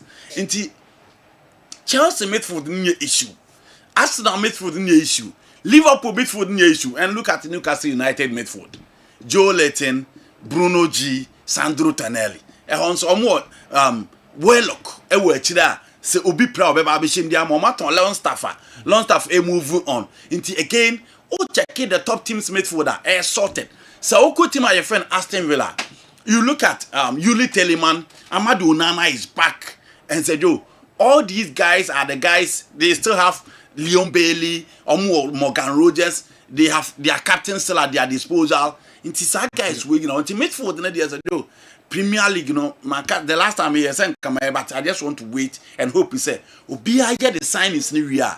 Then on the screen, you had better discuss it, the team be there back on board. It's just a mate for India as I do. Problem any problem there. And I'm Stammer against the Vintin has the Joao Neves and then Abrante friend Fabian Rus. Time Enzo Fernandez Econo. They introduce Andre Santos. Now who space be I say Enzo quite space about them feel so midfield in there said the Premier League should be ready. You better share array of quality in midfield this particular season in the Premier League. Okay, you be free on here call 1 or 2 major leagues account. Okay, omo signings omo clubs major ones na afi ya to so FIFA have officially announced Chelsea as the first ever Club World Cup champions after their triumph in New Jersey on Sunday night. FIFA has officially announced Chelsea as the first ever Club World Cup champions. The Majiji Dani na Chikofia Champa wherever you are. So message with FIFA. FIFA tier and them say what to way their bro. FIFA Ever since I left Manchester United and to join Chelsea during the 2025 FIFA Club World Cup, I wake up in high spirits and feeling on top of whatever I engage myself with. Now, nkwadan to me nkasa manim basa kra. Say I've not had a benevolent Chelsea person to pamper me with a customized jersey of the great Chelsea. Alhaji Mahama Salia. If you're on Banda line and the way Abba. If you're a free man, you now about joining Chelsea. Medin kind na mama or Jesse no bako. Why? Na minchuro di ben any number ben in watching from now. Me pato me can make us be a one from row. We were free man you and about joining Chelsea. By the name for me so. Come say man America. No. Debbie. Waba. Man America. Waba. Because United so be free. Be free. NDC equal MPP. Ana MPP equal NDC. Yen kasa ye mo mra ansa na ajomatum. Sir. We need Liverpool to Man United. Man United Liverpool. Do you feel so Obasanko? Se niema ko ya. Obasanko. Sir. On the entrance mu into. Jaya no okay, I na nye easy sir. So Jaya. They do. Mo kwa je club work homa. Wajai ne ya no de ka je dai. Na say man you bomb at no ko chete yete ya. E wo mu ujaya ni jaya ne pa. Enra isia Mr. Kessben. Okay. Lawyer. Yes. I want to look at Chelsea. Yeah. That's a good man. Who's that? Okay. Chelsea 2021 Champions League finals. I don't know say you are made man. Now you Chelsea ni Man City no. I was say oko party program bi. Yeah. Now frame me say wa kodura se. Na ultimate team free the card because of Chelsea. Chelsea analysis na me here no. And I'm there ya no Chelsea. Let me say Chelsea kuno. Hey. Na metiti e say na man ko yie no. No, I say na ba mu ye bu. Oh. Na say no to say wa. Hey, say no. Me on video. So me go family. Say you dey obebo etiri, obeka se dia. Me dey video better. Ku ma let's go. O ku mi obeku. So no dey why dey ma. E pam no na di kaka ya na no me don dey be say. Sa. E dey me na me under bibi influence bi me dey no credit. And I'm kind of under duress. Under duress condition. E dey no credit. And I didn't come on am say if you say a G trophy, hey, you know the referee no say. The boy of Chelsea, abo obi akaka say oh yeah Jai Chelsea. Oh, aba Arsenal. I feel the Osan kai if you say a G trophy, if you say mo G trophy. Chelsea be the free mu, Mr. say e wo mu papa. Oba dey no Jai. Okay. Inti alaji mama yesi me show kakra nsa na me de jersey na ma. We dey me ana mini team kakra. Man you share e share say so mo goals ni omo enya baby adia. Sa na obeka dia. Na me de jersey na ma. Ka we dey gam omo koye fresh one pa dia bro. Yentu aso. So you. Yeah. One transfer news ewo Italy. Obi share ni mu se beba na emi no. One branch e fe no Dusan Vlahovic. He moved to AC Milan. Onoane countryman, former AC Milan legend, Savicevic. He was part of the Milan team now, which share Barcelona 4-0 at the Athens Olympics in 1994 UEFA Champions League final. That was coached by Fabio Capello. And I'll say, Allegri ni Vlahovic adwuma pa. Onim said you see you to design Vlahovic. Into Osusu say, so omo di abrante no eba team friend AC Milan eniema betimi akoyi so di deserve Vlahovic the desk screen so na maka ne ho nsem bebre wo ha Juve fo nso ahun said that be omo tue sika no too much oje 373,000 euros in just 7 days bia intini sika oje eso na o checking the sika oje ne modibo a obo for Juventus a e wo fem Vlahovic is one of the players that I love. But Sergio, Sika Oji, any so born, Emuwa, into give a 4% of me free or more wage bill on so. And it's all share or more of fun to Chelsea last season, Chelsea for so. At the point, no copy agent. Emma PG ultras and resist said there be almost no bobo coding in the last 2 seasons. A chair almost by Manchester United. Now, Manchester United said the almost on the Cromunian year. And over how I was here. On your so purposeful or sluggish now, or best struggle with team and friend Manchester United. Almost demand a lot from players and a United for one. This time, the favorite coach are joining AC Milan and said, "You almost person almost far branch here. Your friend is Vlahovic." The question I'm asking myself when I say, "Tammy Abraham Koi only the Wakako PM or the Turkish league, but almost far Santiago Jimenez from PSV over in the neighbor and." One of the prolific scorers now you walk in the Eredivisie no any players do more akofan than buy but they still want to bring a more experienced player wabo ewo Syria nimpen in Vlahovic last season anko yam fan Milan kra it is the reason why omukofa Constanza almost saying eja ne kwan na omode a more experienced Mazi Allegri aba and o check the years Carlo die which Milan na won timi league nyina no koye no in 2011 Mazi Allegri be take over no he won the Scudetto no for Milan into omo ne say omo po bi obesesa ne mom di amom no the results aba now they have settled on an Allegri into omo kofa Vlahovic nso ede no aba Ademola Lookman Sejo sikana Inter de koye no omo de 20 million ene koye say omo kwa kofa Lookman and Atlanta for so omo entertain omo kra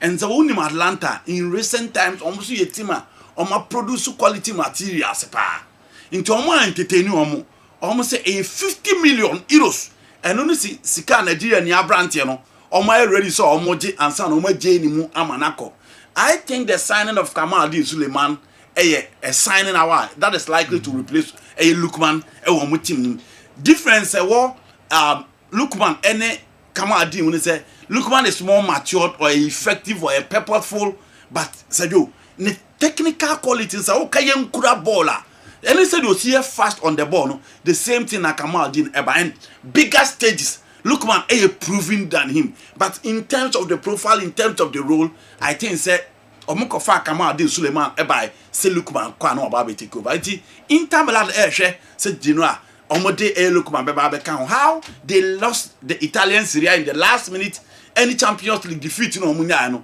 Omu believe we say getting a more young, fresh legs within the team, a bit me a push you, Oma and Yemetinia, because already, almost solve the situation of Hakan Chakadoglu, Esposito Ababe added a lot to their team, and Genoa, and Yema Air working for Inter Milan. Let's hope, says a Joe, Omu Betty Sikana. Abano, Ebeba Beckham, because 20 million for Lukman, yes, I do. Say 20 anka Arsenal and now Man United are quack of fun and 10 at the Abanti. Inter should be serious and Omu go in for Sergio, one of the top talents in African footballer and a proven player in the Italian Serie A. You need to pay more. Just that, one says Serie A, and you say, yeah, I'm going to for players. They said the Premier League in a year. They need to be serious. No more bringing Ademola Lukman on board. Okay, General, in all honesty, Alhaji Mama Salia is a traitor. No true Red Devil will ever switch camp from United to Liverpool or Chelsea. He was in here for a purpose, but we've gotten our eyes on him and won't betice him. Should he ever dare to make a U-turn? Because another United fan I knew pa and this I warning akoma Alhaj Muhammad Salia ono also na communication director edema wenchi young apostles intina warning a free kwesi afrani brekum Chelsea and so eba no awa mamimra ho na yankika emra na emetwa so emfa mamo please I want to join Chelsea. Am I welcome? Osamuako Barcelona wo Osamuako nyena nsan na Barca wini ya yes Odi zikantam chete bibia yemfa wan laport aduma no kraba no yeah and also because enche na omo Barcelona fans na wo Osamuako tutu aduane ma omo emma obia lunch omo ye Barca fans Barca wini ade chenye no the air then I was and I me fan is a wood agro. Oh, Debbie, you know, food the last time I was a fan is a wood agro. No, you know, the last time I was in the castle, said you. Team B started winning a fans. Oh, yes. Team B started a winning, right? And cry a from the last 10 years. Omunru sebe 20 years or secondary school nominal support to Madrid. Yeah. So, you know, you market. Okay. Apart from Chelsea, Omo remaining consistent by having those fans. So what share the Barcelona fans no do now? Omo 2010 forward. Okay.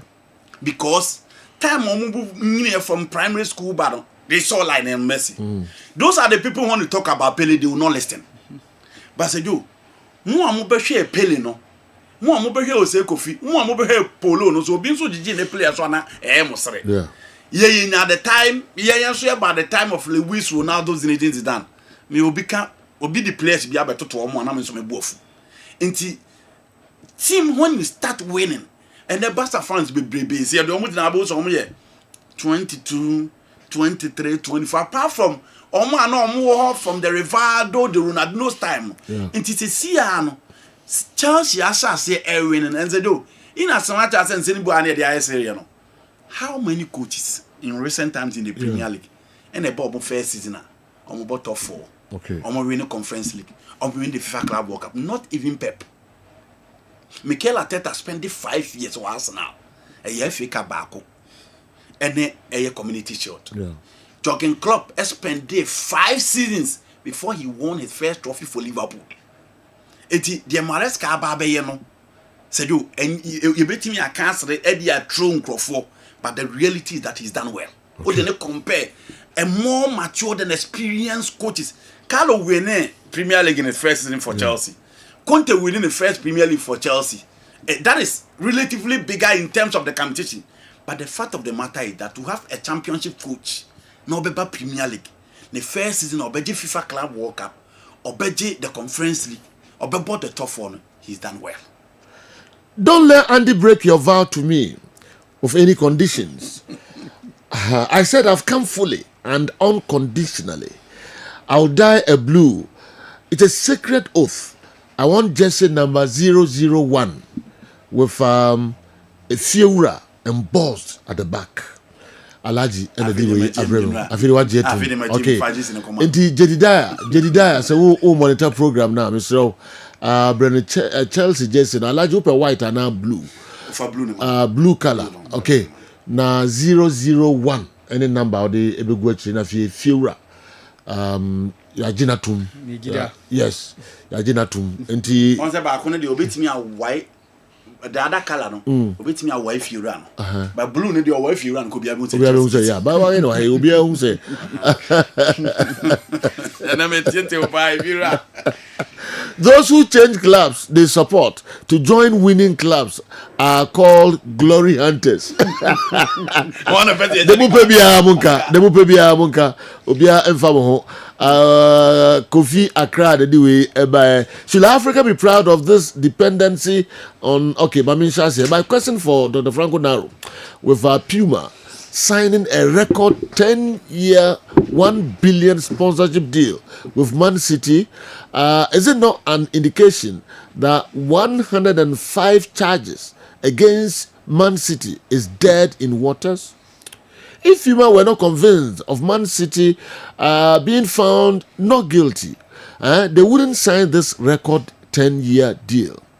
Also, does it not spell the end of Manchester United dominance in Manchester for the next decades? Okay.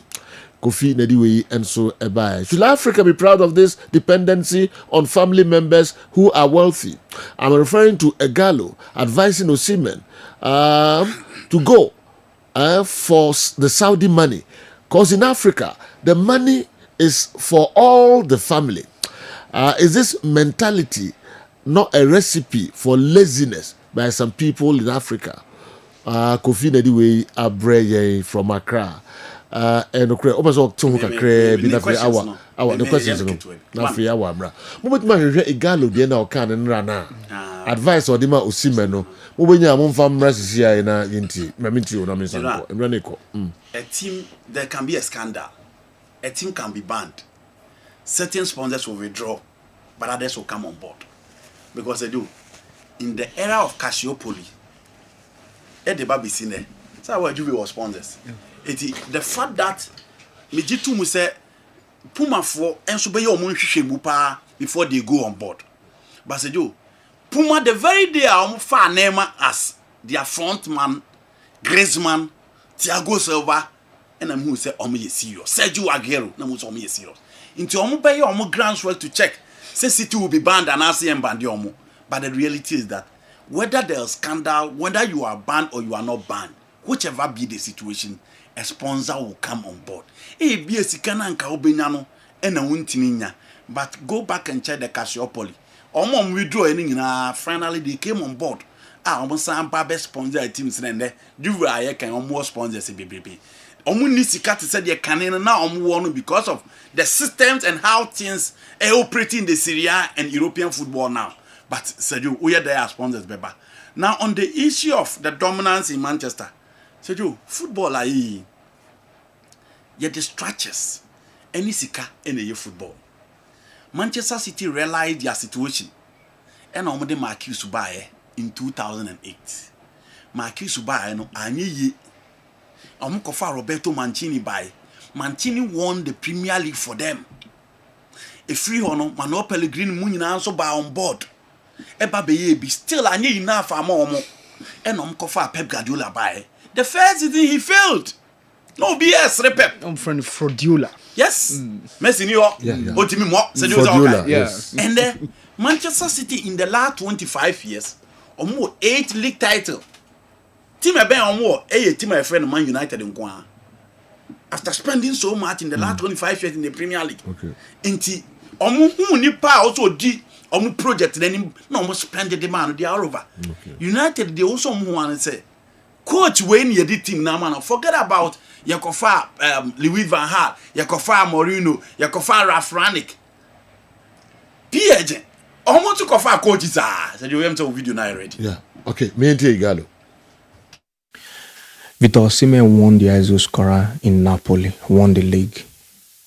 For the first time in almost how many years? How many years? He has won the league now again in Galatasaray and he won the ISO scorer. has won African Footballer of the Year. My advice to him is to go to Saudi Arabia and play 2 years and make money and come back to Europe. You heard it here first. I went to China to play 3 years. And I came back to Europe to play for Manchester United. Then even Hull was against me. I was 30 years old coming to play for Manchester United. Victor Osimhen is 26 years old. After 2 years, he's going to be 28. He will still play in Europe for even more 5 years if he wants. Remember, we are from Africa. We are from Africa. Cristiano Ronaldo and Messi and all those top footballers in Europe, they eat their money alone with their wife and their children. If they don't give to their brother, there's no problem. Their brother take it as normal. Here in Africa, your money is our money. As I am now, my money is not my money. It's our. My other brother can walk in here now I'm and sorry, say, that was crazy. Your money is our money in Africa. It's not yours. So when you have money in Africa, it's family money, friends and everybody. I carry siblings, friends, relative, village, everything, because it's our in Africa. As Cristiano Ronaldo has money, so him and his girlfriend and his children. If he decides to do for his brother, fine. If he does not do anything, they don't take it personally. They don't go and do juju to him or like Pogba. They won't do juju to him because they take it as normal because it's money. Everybody have to work. But in Africa, if you have money, nobody want to work against our money. That's why I'm telling you that, using that as an example. Right. Because that money, if you go there and take it, it will solve a generational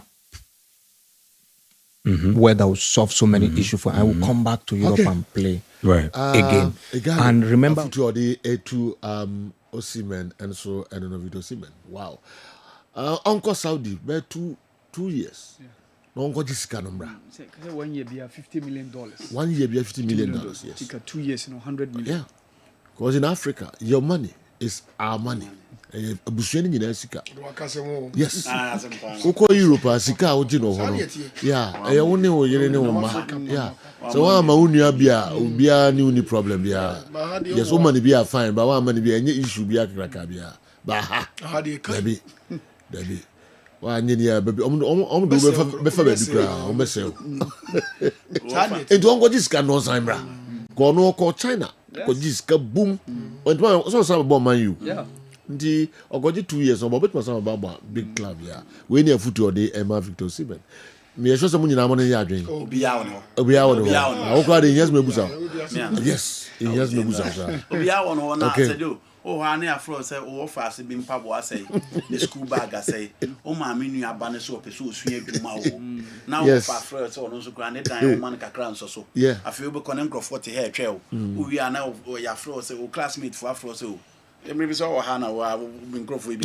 Oh Hana wa classmate ni ba kwa ba. Obisi e trying to light. Your money is not your money. It is our. Koko jisika no. Ye nyina na ya bom pa ya ma wo. Ene na nkopon opadi waduru ha. Unya sika na nko uni. That is our system. I'll not blame Chelsea, but PSG is the cause of all this noise pollution. But in the midst of all this brouhaha, Manchester United has provided me an oasis by signing Brian Mbeumo. Glory, Manchester United that are coming cancelled with Achim Asini and Abraham. And the cam go kill person. Look at how serious he is, mentioning the pairing of centre backs like a lotto forecaster on his blackboard, giving numbers to lotto stakers. Okay, in the market. Your guys are too serious when it comes to their business. And if you Sunyai and the way and so Abre Kandahar. You are hitting a certain nail, but I rest my case for now. Okay, ude yemfes here. Dabi. Ana if you Sunyai Zongo. Ana if you want to. Okay. Alaji Owenchi. Alaji never had. Alaji Neba. Yes. And I finish Habibi Brown. Oh, okay. The Alaji Hona just in Econo. Okay. Can I get this video of Igalo? Sergio, I beg you. I never able to. Okay, and Jebefi, Nafi, Ebedim, Komoka cry, and so of your mind, you and there, Meminda, into final was to do me no pepper and eba every year. You were fisem supi, transfer stories, kakra, ewaha, sanso, and SMP, Kumasa Santikotoko, and so I appointments, kakra, yaba, Ninano, yadi, ebeto, ejana for your comments, kakra. Signings in the back. Yeah. And it has full signings in the back. So time woman, it's a bit me and your videos. Oh, okay. Can you bad, can you bad? Awa, Sergio, ma, mean for Sergio Kitwebi. Menim se yebenya time ne aka ho asem Saudi Arabia se jo mo sha se pompu sika egu system no mo se jo bebisa se league ben na suffer I victim of ebia baby amakwa fa players pa se jo me ye roll call no I think se league e suffer pa England the Premier League pa no mo form players o mo fa bebre pa wo no se jo and the analysis on Aston Villa and the likes no niaba no paya Yuri Tillemans, the Belgian international. Sergio, Al Ittihad, the Saudi champions, are knocking on the door for his signature. Okay. A honumna Benzema wo.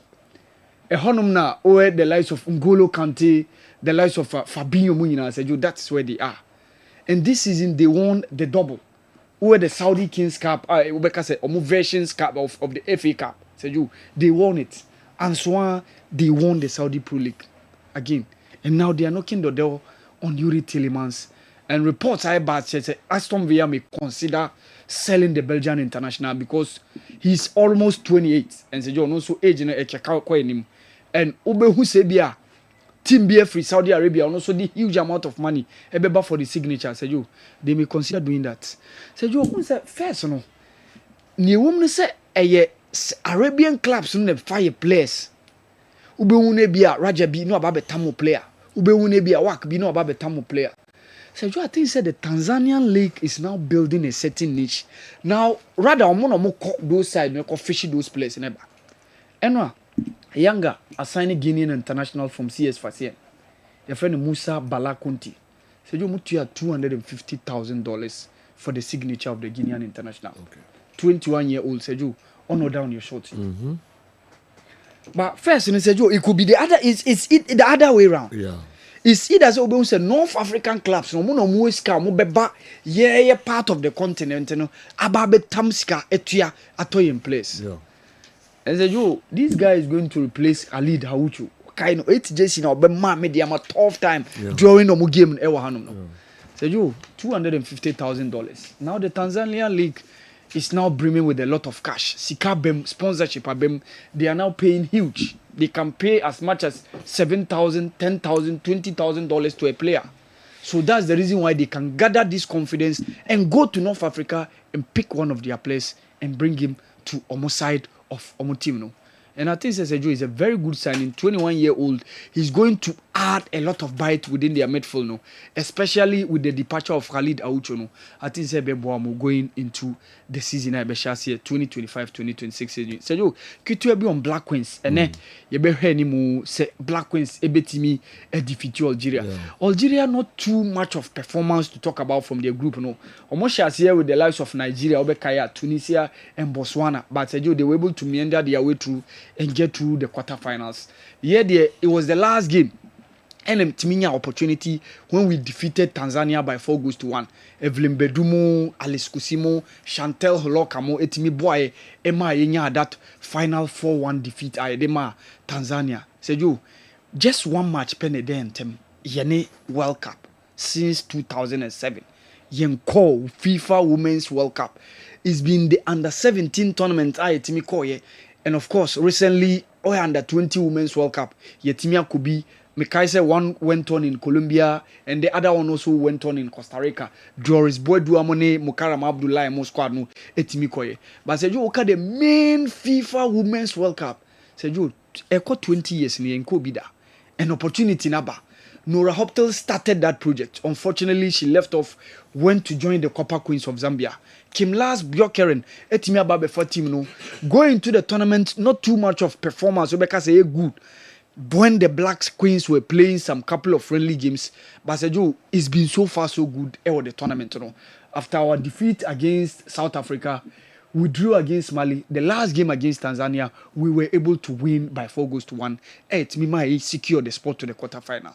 We ended the game, so I want the Black Queens to take this match as the match of their lives, because when ebema obie ewiase nyina ehum mutime winning Algeria said you what it means say you are going to the FIFA World Cup. The last World Cup when we went, a lot of these players in Seju no even the Black Maidens and the Black Princesses level, because those were the heady days of Adwoa Bayo, Gloria Oforiamo, Sheila Okainmo, Seju. Those were the ladies goalkeeper Mamona to Suleimana no, under coach Isaac Parr. And Seju, that was the last time we went to the FIFA Women's World Cup in China. So opportunity becomes for us. Beat Algeria and secure the ticket. Seju, I'm hoping said this time around we will get the things right. And Seju, me very, very hopeful say you better Algeria now secure the ticket to the 2027 Women's World Cup. Who's the Women's World Cup no AFCON no serve as a qualifier. Yeah. And moi benya opportunity drew medal zone no, the top 4 teams are mobile into the semi-finals. What it means say more secure more spots. Nigeria Morocco I drew semi-final. So and 2 games so Senegal, South Africa, Ghana, Algeria. The winners will join Nigeria and Morocco and they will become the semi-finalists. And so those semi-finalists will book their spot automatic. And so there are playoffs I know so but no omo be losing quarter finalists no omo no be participate. I know you 2 sport but I don't know you need to pass through playoff. But say we need to pass the safest option, and that is where we need to get that win against Algeria. So I'm hoping say never show Algeria now ya book a ticket to the 2027 Women's World Cup and semi-final. So sure say we'll be meeting the host nation in Morocco. So the winner of South Africa, Senegal, so Ebeshia Nigeria, semi-final. Oh, okay. Enti na eno so I don't know man you. Nyame yaduma ochina enso na wafu zone B. Tournament enso koso wo Ghana. 2 games, 2 semi-final games. Bako Nigeria, Niger and Ghana, Cote d'Ivoire. Nyame yaduma ochina na sa games no enso so yeah. Yeah. Enti na eno so I don't know Ghana game no 6 p.m. and Nigeria Niger no 3 p.m. Wafu zone B semi-final matches ochina. Okay, yedebesia na fe yako yenim good morning. Said my heart is broken for almost 3 weeks now for 3 reasons. Number 1, Arsenal buying Noni Madueke. Number 2, Chelsea winning the Club World Cup. And our heart in a break ye papa. Oh, 4 years. Oh, 4 years. A bit break is 4 years. Number 3, Sergio will be disturbing my ears on Kessben FM, now which I can't stop listening to their sports. Now, Ateta, dear, say, Okon Sapai next year, dear, I will chase him with machetes and guns.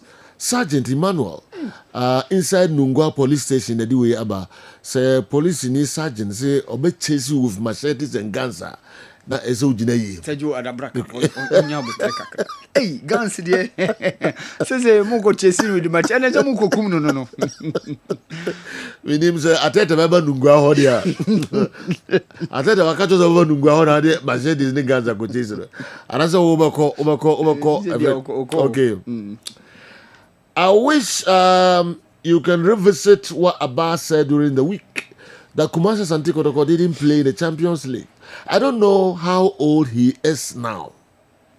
When Kumasi Santi Kotoko was playing in the African clubs then, was Hearts of Oak not in existence? You were there. Kumasi Santi Kotoko started playing the Champions League, the championship in the late 60s to the early 70s when they won and again in 1983. You should know that had a Champions League existed then, Kumasi Asante Kotoko will have won it as well. A crisis upon and anyway if you go for it about our but me throw light they started participating in the 60s. yeah. Na that time no had to folk no more he. Yeah, no more. House of Folk bar before Kotoko. Yeah, before Kotoko. Say House of Folk 1911. No, the Africa first. 11th October 1911. And Ohenso Kotoko so 31st August 1935. Yeah. So say yo 1968. Kotoko were in the finals against TP Mazembe. Yeah. And now omodi toss of coin no. Yeah. Toss of coin. Yes, toss of coin omodi did. So even Kotoko went there in 68 before said 2 years later in 1970 no omoba we ni ni omoko share TP Mazembe in DR Congo no. E was then Zaire no. So he's been there. House of Folk says Joe 77 they were finalists. Yeah. The Miracle of El Wako no says he's 77. The Fearsome 5 more time no. And of course they lost again in 1979. So Hearts were there. They participated in those competitions and even reached all the way to the finals. But unfortunately, Omo win it till 2000. The late Cesar Soljan took a few. So those are the records. Hearts of Folk were there during those times. Okay, there is about who was me. I don't know. Can you be honest over Casa? Because some fan was one Gaza. There's no doubt in Kakai. And on one so about Chena. In years of somebody. Then I walk. You can say African Cup. Not first club African Cup. And then you have the Champions League. The same thing. I had the crow. But I'm person chance a co Champions League, you know. Yakodu do chair, Yakodu do chair. Na co Champions League, what can say? Na sanity, you co calf records as sanity, and you make a co Champions League in the calf football a records. You don't call crab the century. And then I'm going Italy, Indian. To Obama League or offense Premiership no EPL no. It was a league chance, you know. You can't remember EPL proper. You can't count. And no never my Chelsea. Say Kabani say not just a Liverpool Premier League title back. And I'm you can't say yeah. Chelsea. Just you didn't yeah. Nga say but na dey ye che. Okay. O ma mi jire mu, o kama say mami o, o kama say mami o. O kama say mami o. Obi di asema ba, e fa me ho. Mami mi nya no wen. Okay. Mi nya no wen. They say who mo me ya no na. Ya no. Me see. Na e African Cup no, na nya Champions League. Kotoko sa ata mu busa mpanifo nya na e fa na African Cup. Kotoko G2. House Conference 2. Ya ntimi anyi bi. Ampa Kotoko ya ade. Eba Champions League na and a group stage ye yini TV so first na ye no the school demo no ye yini TV so ye nyama ye kodu do che Kotoko eti no wodi na ya na Kotoko is a 3 ye yini TV so is a 3 ye yini TV is a 3 no ye yini TV no mo ye no so ana ye nyina ya hwebe ne so Kotoko ne JSK no ni etie commentary sata Radio Gabon na de ba ena JSK share second goal akwani ni tie nkwa na French no so Kotoko ateka no ade chiese GB su nusia te se Kotoko as out ndia no man ye kese na sabre fredo so Radio Gabon wo de woni afu wo ti o ka Radio Gabon ndia no man ye kese chen about the cough attitude na yes and then ye kese wo ti ase because the Champions League no and then wo ba and this attitude na na to kwens ya wa kan ye to kwens no na duru ba bi kra nso to na to kwens wa fa cup no ani dia ni etimi se we na menya kwala sa so toro si we kan Ghana league na da mo jene titiro mo nie ni nyina mfrim but na dia ye chen no na dia ye chen. There is another WAFCON in March next year again in Morocco. That tournament will serve as a qualifier for the Women's World Cup in 2027 in Brazil. Is that correct? Mr. Owusu Manetakra tournament na last year ne was able. Ne boy. Yeah. Na last year ne was able. But I say na AFCON ba be shim. Nti CAF omenya congestion of tournaments. Yeah. And omode AFCON ba January last year and omode we ba nti we no serve as qualifier for the 2027 Women's World Cup. Yeah, simple. Nti you correct because after Nigeria win no. To the semi-final no menim so mutima ma tie a video no omo dressing room no mo to nwum bi so ma qualify for the World Cup mutima ma tie ready omo enti omo qualify for the World Cup yes enti boss odi no mom wrong. It's me Kwakustuga from Mori yenti Nigeria for no yenti Nigeria.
is almost qualify for World Cup. It's in and so I don't know 2027. Yeah. All right. Oh, Brazil. Oh, Brazil. Nti nye the whole canwa. All right. Yemfa and also insia. Kwakustuka the way from Mori, Cape Coast Central Region.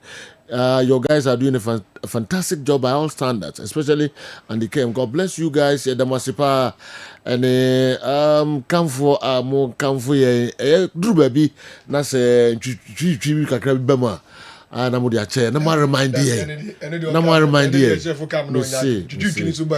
see na mo remind ye na remind no e so kan sa se no remind say ya ka da me kan on to bu na unti me be sem tie ni asa ho de no di bi bata ho kakra mon kai ye se de mo kan yi entisa anase bia mo kan ne se ya nka ye ntene ye ba mo remind ye ba mo mfa bu phone ka yes na mpeso Sarah McCann, I went to has for so. I be reminded here. Remind who did do us on go. Who do us on go.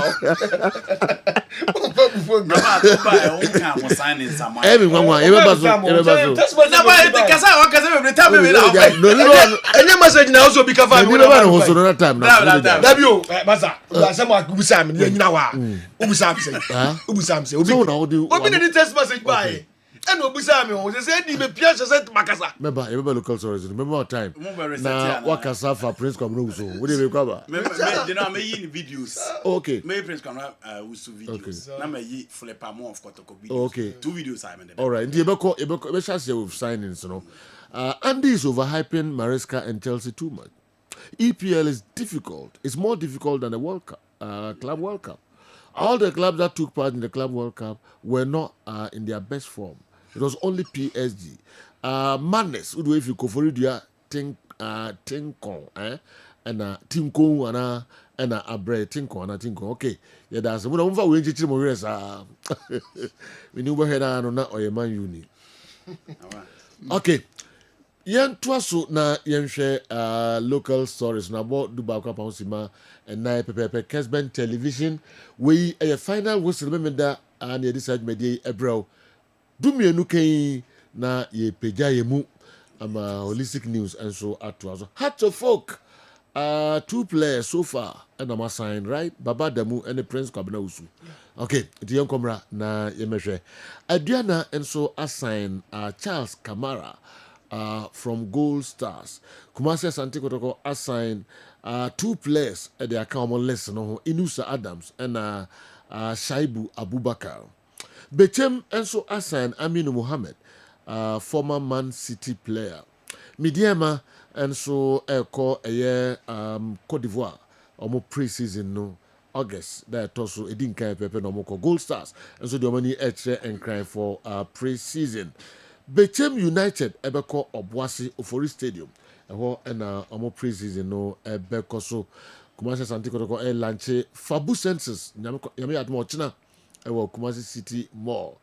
Kaizer Chiefs officials eba ha ebe di djuma hodo pi wiki na nyina nso esiye na omo ekosra ye otumfo osetu Santehine omoko visit ne nsema hodo a ekoso enso eho na atwie mu na ni nyina no ekoso nyame yaduma ebinada na Kumasi Asante Kotoko omo efri omaimu di omani a South Africa na Toyota Cup and so omo ebebo ni omni Kaizer Chiefs ewo deba no and so nsem ebae Ghana Football Association almost standard player contract no so no omo approve asese and so enche ebeshase na aye adwuma club licensing department omo approve no omo koswa inspection no omo etoaso anya samketua sanso na nsema hudo pi ni nyina na yababo no ayede bremo was dwumedi eso. All right, yes as free signing no na fe yemfa other local stories no enka mo ho. But before say beko eho no yemfa ntudwa say Asante Kotoko so de aba betudwa enra na epie Charles Kwaku Hammond ono no Asante Kotoko appoint no so ono ne baba ye marketing and brand manager ama Asante Kotoko club no Charles Kwaku Hammond marketing and brands manager Emma Kumasi Asante Kotoko club no. na ne ho nsɛm kakra ɔmode atu dwa ne sɛ ɔwɔ knowledge bebrebe kɛseɛ paa ɛwɔ marketing ɛna afei brand strategy ɔse ɔwɔ master's degree ɛwɔ business administration ɛna ɔwɔ bachelor degree ɛnso ɛwɔ marketing mu nti na kyerɛ sɛ ɔba no ɔde wealth of experience ɛna ɛba bɛboa Kumasi Asante Kotoko club no saa nso ɛna onyina da nso onyina asɛn nso Mr. Onyina Asen so on the Babefa a corporate and external affairs manager Kumasi Asante Kotoko club no and so emu na corporate and external affairs manager Asante Kotoko Mr. Asenso and chekra na oyejuma at the Emma Legon cities Mr. Asenso na eba befa sa ejuma yin ono so ekuta MA ewo public administration emu governance and have a leadership from the Ghana Institute of Management and Public Administration, Jimpa. Into also the day Ebeboa Asante Kotoko club no. We and I take nipa kakra by surprise. Seeing him say circles. Omo abatuo no and na adwene na ni interest no ewo. But say Mr. Demenya appointment for kra I fresh pa. And Kumasi Asante Kotoko company for the amano Christopher Damenya says on Babaye Director of Operations Kumasi Asante Kotoko and yeah some kitu crowd. The former NCC chairman will ensure the smooth coordination across all departments and supporting strategic decision-making processes. Okay, intina the also Babaye Mr. Christopher Damenya Director of Operations, Asante Kotoko. Wow. The Echatwo, Mr. Emmanuel Akwesi Kusi, on the Babaye assistant coach, I'm a youth team, no. And also, you didn't know some kakra about later. Asante Kotoko youth team, no, Mr. Emmanuel Akwesi Kusi, and a Babaye assistant coach, and so, all right. You didn't kind of a transfers, no. Later na the appointment no nso ho nsɛm kakra aba yɛn welcome saa mpanimfoɔ nyinaa to Kumasi Asante Kotoko obi ni yem na menya Director of Operations Asante Kotoko. Wow. I fully support this appointment. Fully support this appointment. Hey, Basa, me I don't mean you. Say no, you're Director of Operations. All right. No, you're Director of Operations. All right. My interest story is Muka Cry. Andy. Yeah. Video near ready. I know yeah. The two players. Okay. I perfectly agree with you, Seven Sumye, in support of Mr. Christopher Demenya appointment as operations manager and I'm in support of it. Okay, young we are Prince Kwabnausu, formerly of Babiani Gold Stars. Say, fana. The more funny profile into so answer. Oh, yeah, okay. So, you Prince Kwabnausu, formerly of Babiani Gold Stars. Or you're forward, or the moment Nasokakra, or you're forward. Obi betting a cast or a striker, but operative from the left side. No, baby, we 18 him. Inti say, any profile na or a wide forward. Why it is a Kylian Mbappe Mudi NB? Why it is a Pierre-Emerick Aubameyang? Why it is a Memphis Depay? Born there be a buy a chapa in the mummy and sa who been cum side. So the neck writing so who was by young we know. Now, when we saw a baby, 18 Thierry Memphis Depay, Kylian Mbappe. Player back. There be profile the SMO. And yeah, oh, me person just some ko anyway. You person attack about.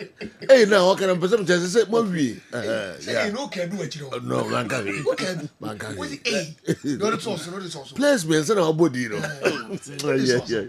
Has a wi. Nigeria ni ba no ni di nyame. What? Vinicius Mbappe. Okay, Ghana dey teach 80. So you ni profile no You say you Kamara Uzu Baba proper reset. About intimate Shabobia. Me and Graham Pene, and me and then over Shabba, me Graham Pene. Half season fan Jadio. Sir, half season. What else? I want everything on the D5 no. Oko have got to be half season. Video. And he said you where the profile no sana etie of free chain no be real on fin. Eti last 2 seasons no bo baby any go stars. Last season o 2 kwan but I'm here to get baby okokosi akan no. 29 look at that drive. Or drive. Say you baby ojina. Look. Yeah but say you until the be our left side. Eti yes. And omo here players on be creating more width in attack. Say you this is one goal from Prince Kwabena Usu. Baby ojina. Once again from the left side. No aim at the other pole no. The be a so move pair. Let us all bar straight. A pull back on or share. Inti goalkeepers should be careful. So once you move a cut in pair straight away. So you won't say yes. And this is another classical set piece from Prince Kwabena Usu. They know they man go stars and be and a all share on your screen no. Ne hon so ha. So you'll be a or you yes. On na ring na chan ho chia no. Or a one player or a tower chifu ni bia. So who's a ball no tower chia no ho ha. Okra ball na ho odin or sign would drive. This is another drive from him. This is another drive from him. Into a player over options. Versatile forward. Mostly you see him on the left. Very powerful. Last 2 seasons. 2023, 2024. Okay. And on any branding on your screen. It is a joke. Has a folk. It is so cohesion, but I don't have that videos. But the video Saudi Arabia said you the videos ni be there one all time go stars no 29 matches 9 goals and said you ono and so at the ability way still are from the left side inti mo head from the left or gino cut in na say ayi hu inti ono na e free ho eba no minim the current situation and the current fitness but said you and this is another one from him or the ball look at that pass. We're linking up with the striker very well. And I said, you and also adia or also etimi ade eba. Inti has a folk a player playing Kwabena Usu no ma signing no the odeba has a folk you know. Also a free kick expert and on the ball no etimi ato atenam ewo enom ewo for baby any e go stand. Tienra or no any player or ma signing no I said you maka the last season for Gold Stars 29 matches in the league 9 goals scored and or they ba Ababeka has to folk attack. Unti when you rule no upon the minimum coach your friend Didi Dramani de Bembano. But said you it's likely so on Shankiki and a bit competing from the left side of attack. Shankiki and Yirene Temuyi. Obeting as abona, obeting upon number 7, obeting upon number 11. 3 rows or they ba the house of folk team no and any the now let's move to and I'll be saying no been a request a be about ebusama assembly Kwabrama for the way fit Chapatre and aba so is it the ardent commercial Santiago supporter who desperately wanted to join the fabulous club 2 or 3 seasons ago Obusa Prince no I saw a supporter minim there so I can't be there but minim say it's not last season. No. Last season. Not Kotoko Peso Mofano. Okay. And finally, Yakoba said, when you deal out to be a quabonti, it said you on only player you can of one. Okay. There was a link to Kumasi as young supporter. Now, football, so move team about us. And he said, you he's a professional. We've seen other players, Omobobo, Trent Alexander-Arnold. Okay, so Ebaseni. Of course, Madrid JCA or who Madrid Subida, Madrid team our support. This ana play just job. Okay, you keep on quality. Became in the CM on the bush for stand over Bayara. Or keep on. Keep on. I also in the bush of food. You okay? This is only be 2 and him. It's football. I never know about winning. Footballers are not. Now, you have to flip Amodi and I ready. Philip Amo. Okay. Formerly of Babiani Gold Stars, Pacific, and then Bada Vital Stars. Or no any player here can who as players now Kotoko sign or only player now left sided or didn't left. Where you defend about free man wa place ball no e dey ato na you know how it a chip ball e na e bilimu ye park no but ono na but players ni bi ni me uti do your confidence confidence do your confidence anyway your confidence e dey ama no ye mo nche mo ma na so o ye mo nche you know problem ni nyina ne say the omo ye no fie no odu stadium a ohun nipa na no osuro we dey make bonus but elsewhere so when I was listening to Joao Neves PG small boy no mbuza ne say the first time ohun Ronaldo addressing him he say no feel here o say na adwe ne say ne ball na obotiri o twetwe ne say o sikura ball no o share Ronaldo mo de okobo sa ball na ahwe o mbete etia no but omo ka kire de say ne ball na omo eno nti de frɛ no eno na ye ne ma de bia young players beti ma uni experience player ye nti experience player bi o mo bio ba say jo team no ono na ye team ne ma coaches me bo wa semi ene Tarik ye ne ba face ya ne abanga kotoko kroma abanga ka che Tarik me ono ka che ne say uni metwe e ma chiri jira ni mu e ba atwe omo Kofi Abanga okay ye beta kiama o ye beta kiama wo chiri ba bi say man ntra o de coach a chiri bi ba won tra e ba atwe omo taki ne ya kanyina ye adwuma I see eti unya confidence no so ampa nti de me nua ne ka na no pre eti say jo omo nim ye hwe ko fi skills omo yi ba odru stadium ana ne ma hyem enti that is flipper market teams me ensa say jo boy Banda Vata Stars e wa agona Pacific and then new adubiase and as a jo masan or a left-footed player or a Benkuma na Otimebo number 7 Otimebo number 10 or no another TV see until oh party obenya free no right side of the attack behind the striker ne asset a dribbling and a goals say do obo premier da no more premier da the teams are obo Pacific at Division 1 obo Banda Vata Stars Division 2 in agona and obo new adubiase the minimum no there I know him personally me who so obo premier da nti say do that is him on your screen and our back otoko now say do the odeba no eye ade a ya ask for kotoko omanya midfielders o mu be control midfield ndi amom and in the last game you Emmanuel Antwi so yes adwuma no yenim se hu be jawu yesa but a left with a player that will link up with the striker very well inti say you ono ne kura ball on your screen and who say our time abas you also our time for the ball inti say who am a bono and you know and that is the problem that is where the experience comes into play here our time for the ball inti say omo ye mo pass ball ntom pass ball ntem na ye mo anchene dia he's good to go ono na timi abobo na dia atom no a proper trained number 10 or want to boase yes omo anko ka say umbe delay transition ya the ball na ko ani ma na wo dey sign general eti ono na kura ball on your screen a left footer look at the technique yes into everything ultimate hit the ball no long range he passes very well he press so well he tackles very well and on your screen ono na kura ball no to no for say one nantem on sahwe ne bibia mu yie aba say we dey odon ni sika oba be jo so ono anso ye no hodwuma it is a do ono na kura ball on your screen and now the ball no share on nyam to boase the ball na timi ato atanti that is flipper mo fa other videos na nka ho na yenko it is a do ono ni player or a young player waba be join Kumasi Asante Kotoko nti hwe really make sure say o yini ho from the other players no now waba be receive ball no and in the midst of being a playmaker no o make sure say ha o mo hwe ha ya munyina ha look at the positioner no nko agina he makes sure say the bia no onu be yi ne ho na ball no yes because ono na control the tempo actually the game nko until o make sure and look at this pass or be a defense nim e the ama striker na man ho aton until the only thing left in say the bia is on your screen ono na kura ball no hwe onya time ko Karim dito me so wa hwe nti na o pick no you know onya time to hold the ball let's not rush say ongo release the ball no because I do enya no nti na o mo de fa no meaning say players going to tactical revolutions there but enya no nti na o de fa no nti ubeka say one dia akobi ho a oba e kra ya hu hwe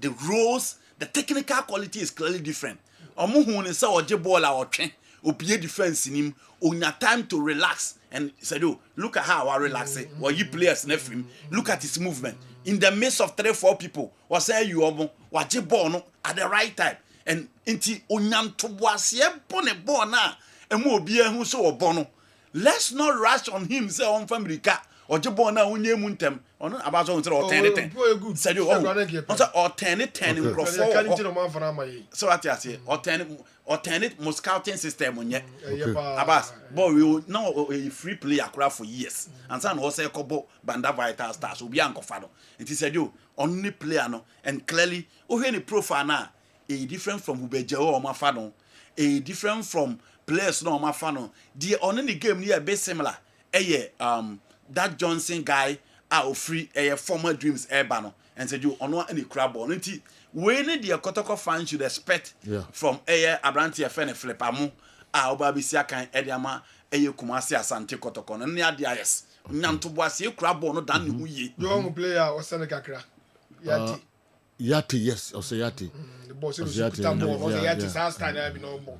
Born bar. No friend can know down to what you grab on that. Yes.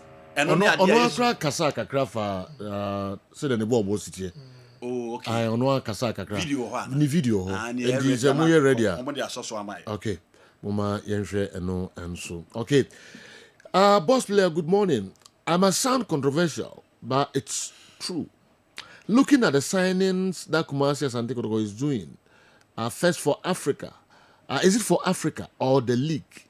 And what's the actual motive of Asante Kotoko for Africa? Komra Bekwe ene busa semwe. Young Komra na minima de adukunti obusasa. I might sound controversial, but it's a truth. Looking at the signings that Kumasi Asante Kotoko is doing, is it for Africa or the league? And what's the actual motive of Asante Kotoko for Africa? Bekwe, Emre Uma, Anka Mayemra, or Anka Wachichim, Asma Okano, Yatias, but didn't know Ubusa Sasa.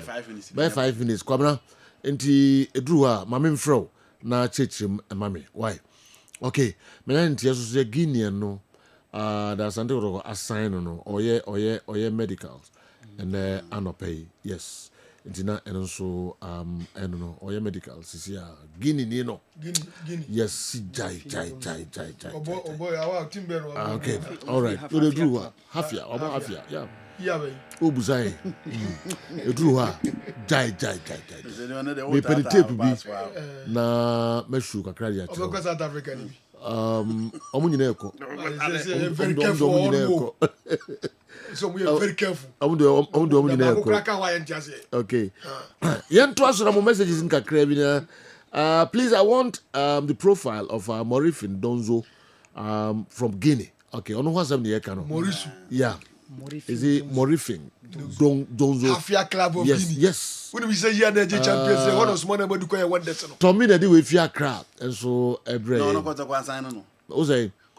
Guinea, you know. Or America no pay. On can was 13. Kotoko's new attacker. Omo banners yeah. Sure. Okay. Yes, short. Any goals? Can't be on Guinea, short to the goals. Who play and a half year Jano. Abbas and a half year Jano.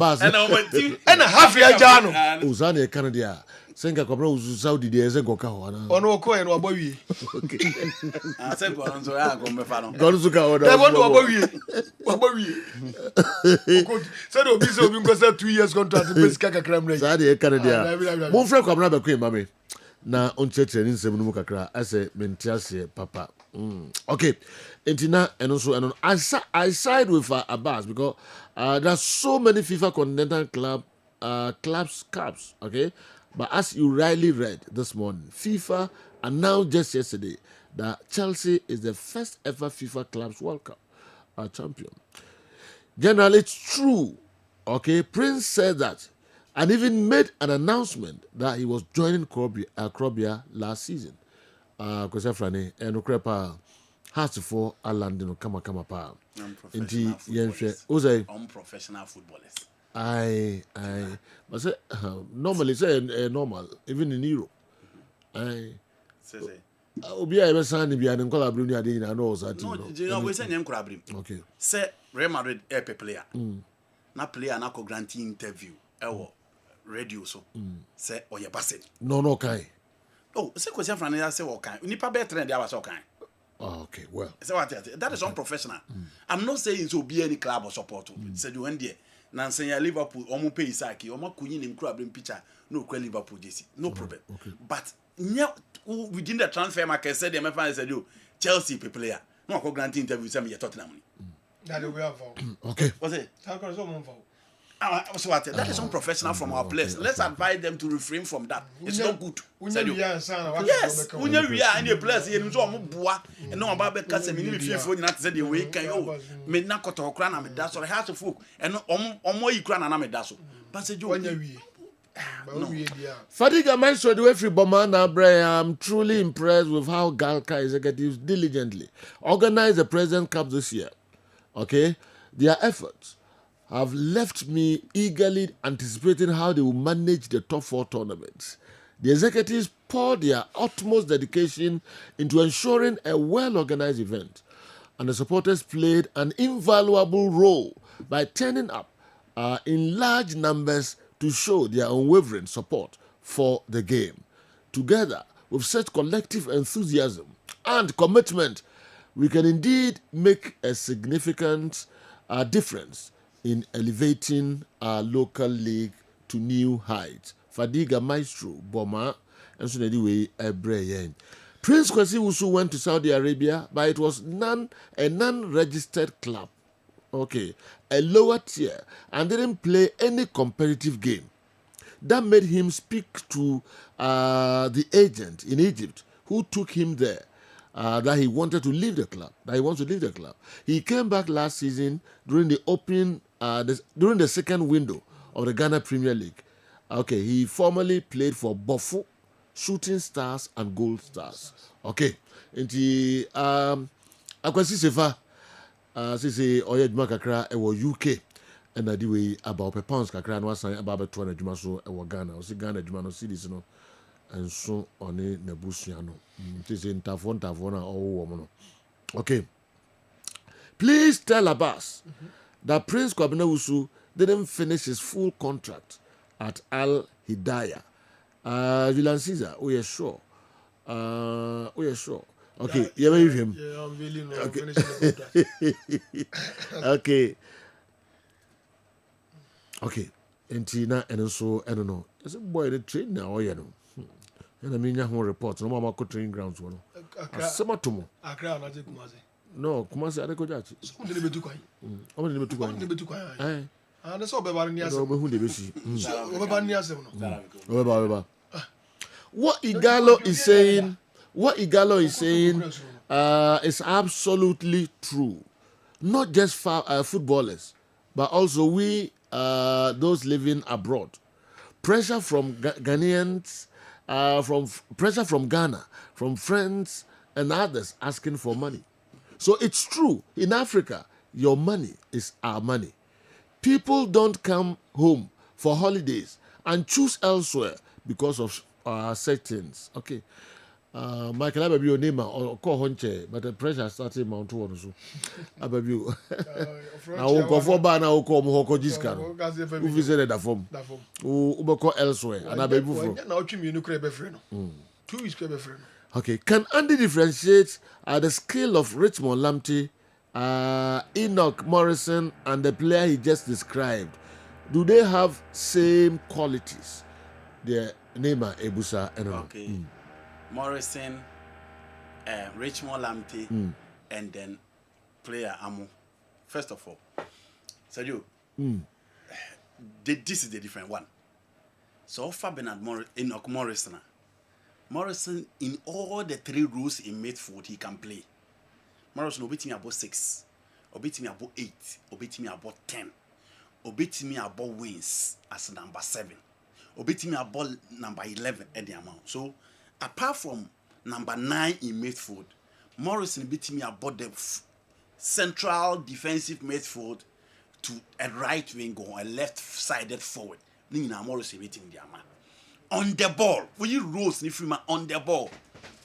Morrison will drive. Morrison a near ding. Morrison to me win tackles. And only idea Morrison at the bar. Now you go to Richmond Lamptey. So there's offer Richmond Lamptey in Swan.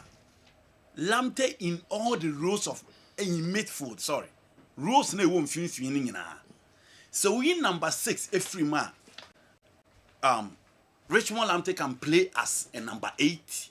He can play as a number 10. I've seen him playing on the right wing. I've seen him operating from the left side of attack too. Inti ono ntum finfin ho nyina obetimi abo. On the ball, he dribbles well. He tackles sometimes. He released the strikers very well. Osai was short. Morrison so was short. Inti Lamptey ne Morrison, the difference is the intelligence between the two. Okay. That we not doing strong. And now he matured and properly trained Wafa player there. Oh, but also who say he comes with a lot of qualities. In terms of maturity, Lamptey deba. Now so far more. Meko amode no so. Okay. Ba Kwabena Bekwin wo line no so. Mamene Eric Bekwin enim komo kakra. O the message bi abrem sisi yi. Tin pese ono an ko be teachire mu ye. O say I might sound controversial, but it's the truth. Looking at the signings that Kumasi Asante Kotoko is doing, is it for Africa or the league?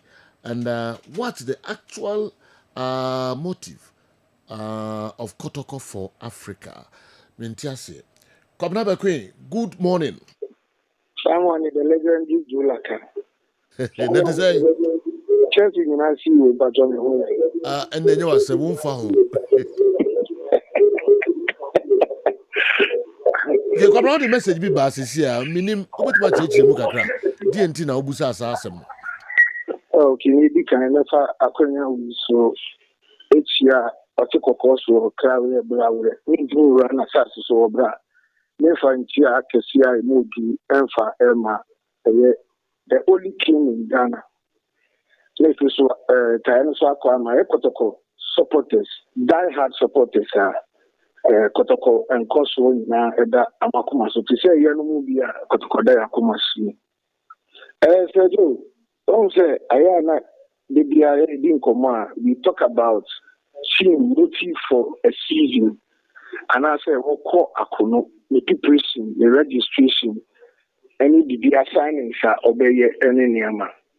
But we also as the fans we need to know Kotoko motive for Africa.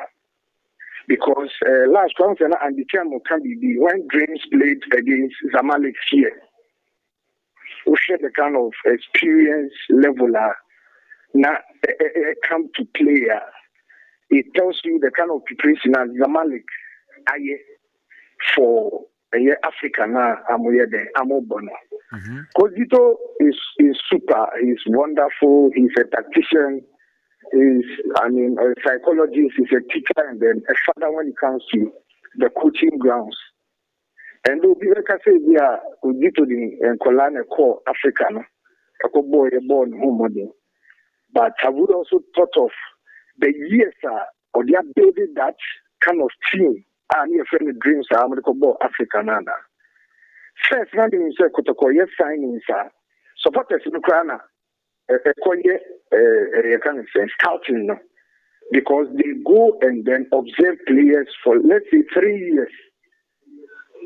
Maybe you should move for an example. Say even time I'm about configuration in your money now, and I'm a Kotoko abon. I'm a son as a fan. I'm about Pandora. Yes, Mina Kotoko. I'm a boy. Catching me say Mimren soon.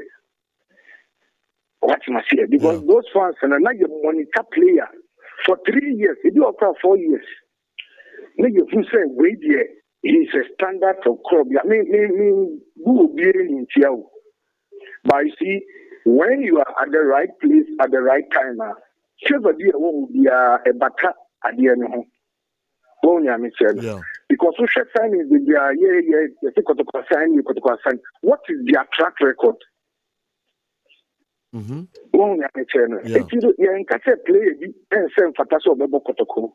But yes, now you top pressure the ama players in because you rap out in Israel. Can you now you're from the piano? So we are the magnitude of playing for Kumasi Asante Kotoko. Yeah. Who reckon and you now 50 center line now? So the kind you need Dolphins. We are not actually. And even we were even having coaches among us on the field of play. Coaches like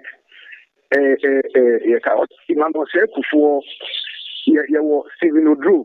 There was TB3, the late, may so rest in perfect peace. There were Pasi Water. There were certain Kodopoko Awakako Board Denmark about with full of experience. There were certain Dodo Poku Awakako Board that were outside about full of experience. The level now, you have the legends for no crowd. Okay. But yeah, Laka days for we, I mean, I cry here. We should be very, very careful of the signings because one, we should know the main motive why we are going to Africa. Are we going for, let's say, the Persia money zone, the Persia final? They are signing who players.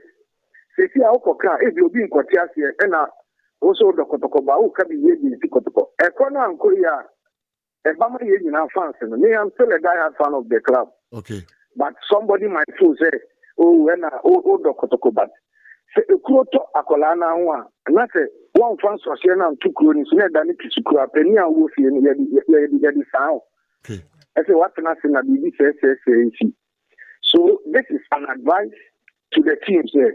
We should be mindful of the signing and know why we are signing certain players. If for Liga, who league there, for Africa, let's see players that we are signing for Africa. We should create that difference in between. And you're world apart. For league, you can take time to nurse the player, nurture the player well, and look at the weapon.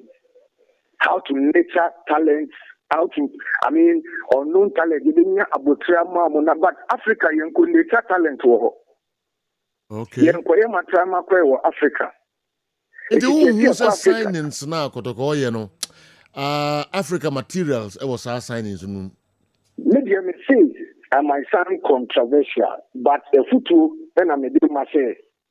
We should differentiate the signing of answer the league. question. Me say, say the workers and I say, who Africa materials, it was signings now. Anything I say, Joe, make catch out say, what has been the track record of the signing of those players, their experience level, and all those things, and it has to come to play. Okay. Because when they compare Abroche, say Mbappe Losa, say Lamine Yamal Losa, they went through the right foundation. And I'm with Ababedu. Yeah, Aziz score, you know. So when you two captain, I was Barcelona Guinea side. So for them, don't let us compare, say, and I say, as soon as you cry, or you're 18 years. Or said, oh, yeah, we have to see him, see him.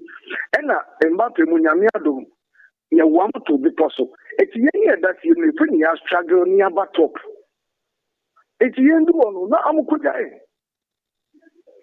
So it's right now, me football, I made him say, let's know the signing for the league and then the signing for Africa. Masentia. Kwabna sciences mami biom as a who signings no so ye for Africa cra. I said you what say like anything I may be say what are players now you sign I'm track record. Yeah for league in Africa now. Two na said you Martin. Ebi nyese wati Kwabna binim say we are spoken we know bia we didn't say. Oh yeah, you mean no credit that one. Yo, what is it? Can opinion for both the league and Africa. Then we need to really look on the signings. Oh, okay. Because and then Andy Cheche, Andy, you are super. The way that we break it into particles, you know. I was saying you. Because when the teams are going in answer about the ball crop, yeah. Like even House of Folk, we can be a cost square. Even House of Folk signings are more at least for them, they are not in any competition. So they can take their time, sign players who are even sorry to say amateur, even one that year. Actually, take them through the right process, which and also the coach your has Miami coach. Didi is one of the best. Yeah, Didi is also like Kujito. They have time to nurture talent. So it's more difference in two. We are signing players because Kotoko under 20 it has produced players like Stephen Odo, Kojopoku, Kwame Jr. and Co. But and then can you tell me, say, under 20 down, you bet me actually a new players speed at the apart from that 3 mobile boy. Okay. Nti na esa Asante Kotoko esa hwim pa biom se Africa pa no signings no omani abrese of the players no be call no the ball league ni dia omo san hwim biom kwa ma be da sa no pe. Yes, sir, that. Thank you. Okay. Kono be queen tiawa de ono so e de abetum eno no bokuma esa Asante Kotoko so no kura no a obobo Africa now ball clubs ahodo na oba no experience for Africa no ono kura no buy no one for the easy cry. Enti na eno so no Eric Kobna Bekwe. Ndi Kumasi Asante Kotoko ensign enhwem yie pa. Say Africa na mde sa place kwa kobodia. Musa enhwem biom. If say Africa no enye bayira abrewa edwo ana. Yes. Season so nkwaji. Yeah. Maybe is a take it time. You know, take it time. Partly with Bekwe. Because I almost almost Africa. Almost Africa. Ono say or the almost they call Africa. So it is a more corner co participate again. That's how corner co make impact. Na the end some kwaje. Omo kwaje. Omo ko make impact. Yes. Group stage, semi final. Minimum target. Me to be nkasa ma omo. Nyame na nkasa ma ko. Ba zebra me kasa ma. Ba won't me nkona on time ochi David. Na me kasa ma. Obi ansuma. To was. Yenka so omo kwa akode. You na qualify kubi. Yenka they what attack about. Yes, and munga bupa mi. But you know. Yes. Omo kwa akoye dey. Impact. Yes. Quarter final. This is an impact in the quarter final. Because the last time was group stage. How many goal stars now? Because omo kwa na ko bon kese. Goal stars. We can only hope against hope for the goal starting. Because it is a Champions League there. And agro Champions League there. Confederation Cup on a bit me a farmer. They said the farmer dreams, you know. But I feel what can a Kaiser Chiefs mbe basi ho. Tiano Kraman you. But said you Champions League there, untimin ko diagro. For the CAF Champions League, forget it. Bewura Stadium. Bas ni Bewura Stadium. Na mo be free bus ni mo asi. Akọ dressing room na makọ pitch ne so akọ warming behu nipa egu ho besa asa wachi asa babiom me sure say fa Kotoko players ni be against Heart of Oak. Kotoko one Heart na ba. Yes. Players need two. Yeah. Baako ye Bichim, I'm forgetting about one player. Baako ye Bichim United, former Bichim United player. Yeah. Almost see park na o ka kire penny baako say o ka kire coaches na say come for men and park na so kakra na o hwe nipa. We go Bichim 5,000. It is a do one ye lucky. Now o baby ani na o ko Cairo International Stadium 80,000. O ko Mohammed V 70 plus. O ko FMB 80 plus. Players ni be and one some nam park as well. Yes. And that is where a hono ne drua. Here leaders on the field. Yes. And until I am better be a case experience because I do. Your coaches or park no said the about site abanga there. Yeah. E katatis huma. You were on the field of player on crofwa you didn't say muja omo. Until said you player come a coach me try the good people so. No, they are common player be. Or not me explain it to be. Into your coaches on the field of play. And nuntina experience ya ni hiamo. And nuntina in the previous years, Kotoko for division 1 for be na ye complain no. So nya ba ko na mienu bi ko fra experience squad ma enough. But at this in this Kotoko team Zedo, Samba has the experience, Abro with the experience, Kwame Poku with the experience. They only need to act as leaders on the field of play. And you will be aware experience be able to act as a leader. Dabi. And so. You will be all crowd experience or saying kra. Or kwa no atwene di nachi. Inti ade e wo sakra ne focus on the field of play no ye no. Untimi nye. Inti but you will be ho a Benzema, Vinicius and then Rodrigo. Time Benzema e kodo. Fiorentino Perez mo mane nko. O ka che ne say Vinicius is ready. Because you only Gareth Bale ni Ronaldo na ebo info bebrebe African and Crawford de kasa o manim. Kotoko coaches bebrebe African ye de pam wo mo. Inti adwuma no nya adwuma iswa. Inti I want to believe Coach Kwesi Appiah onim the task ahead. Yeah. Coach Karim Zito onim the task ahead. Obi anim no omo mienu yo monim. Sure. Enye ye ne ye kwa akokere wo. my cancer men kai kra Dr. Sapon de na me gina fam ho na me nti so obi e kasa na nim da but be who fans the way are no mo see kasa ne kasa na mo ka kire you know I say who am mo ka several times into the Africa there so yo Kotoko supporters o many Africa they don't care about your team ni nya na your team ni ya na your team nko ye ni mo they just want to see the team winning. All right. CK perform per his standard but obedi normalization committee no kra anya enough for him to stay into Africa na dey a key for Kumasi Asante Kotoko. Under our lunch tomorrow, or during our lunch tomorrow, we don't need any Heart of Oak supporter there. Prince Kabino Usu of 2 years ago is not the same today. Jam school and Atuwe Abem. No, has some Bahana. Now this I want you. And shopping mall. And I do if you don't have much to do from. Do what Mako. I'm not sure me on the whole day. Some more hold with Mako. Lunch and I said, I also can't space for the more. Okay. Bisukura wa dwan sesa. Da bi meko. Mi kwa meko ntem. Me pese me bisukura wa dwan sesa so ba dwan Kotoko. Da bi dwan de ma dwan ntem sesa. Esa na ma. Enti mami emfa we so enti ha. Okay, this is proper management. We are happy to see these guys in the midst of the new management.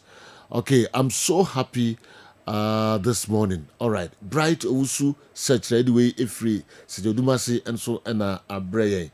Kotoko management penifo a hodo amodo mabeka ho no. And obi any aje ho ye pa. Me who other messages bi omo nyina no. You are complaining about the size of the money. Yes. Nipa 2. Yes. In lead team for Africa. Yes. Nti omo bi ma. You know I still think they will say me who here pa. Penifo ya babeka ho ye. Because you are a busy person. Afena, yes. And yes. Nti kwa kana na penka who is relatively unknown within the game. Nti unya nkrofo a omo experience a part of the game ba beshema. We are only calling for unity. Mo be amfani interest ma me say Kotoko management. Okay, okay na me bo aka. Kran say de ma edo so a ebo ano. E bia say you be out, you bitima gina issue bi so yampam kwesi mensa na bibi so na wugina. What you say? Na me so aka say oh there be because of this the yenye ni say. No we say yenye ni say. But the yenye pa ba ku mienu miensa say problem ne ba ya ne so. Ya ne so. Sometimes some the emotions, issues and they take a decision. It is a nipa do so a ebo pa. But yes, and my achieve never be no. Tata Motion and I will come to away Musa now not her management near you won't tell us about her what Baba season or his ye Dawson. Do you going to be here? Was I go for issue by ye corner not your call that to away? What can't you say? Was I go for so much be when your contract? Yes, but so about House of Folk. Was I go for interest? House of Folk were interest, dear never. All right. Charles Kwaku Hammond, marketing and brand manager. Yema wakwaba sunkumra Kumasi Asante Kotoko. Mr. Onyina Senso, my good friend, says he on now a corporate and external affairs manager Kumasi Asante Kotoko. You also welcome and Christopher Damenya, good old Christopher Damenya, ubia enimno. No Nababe, director of operations, Kumasi Asante Kotoko. My mama Kwaba Pa Emra Asante Kotoko. Oh yes, on the baby. Yeah. Heart of Folk teach you.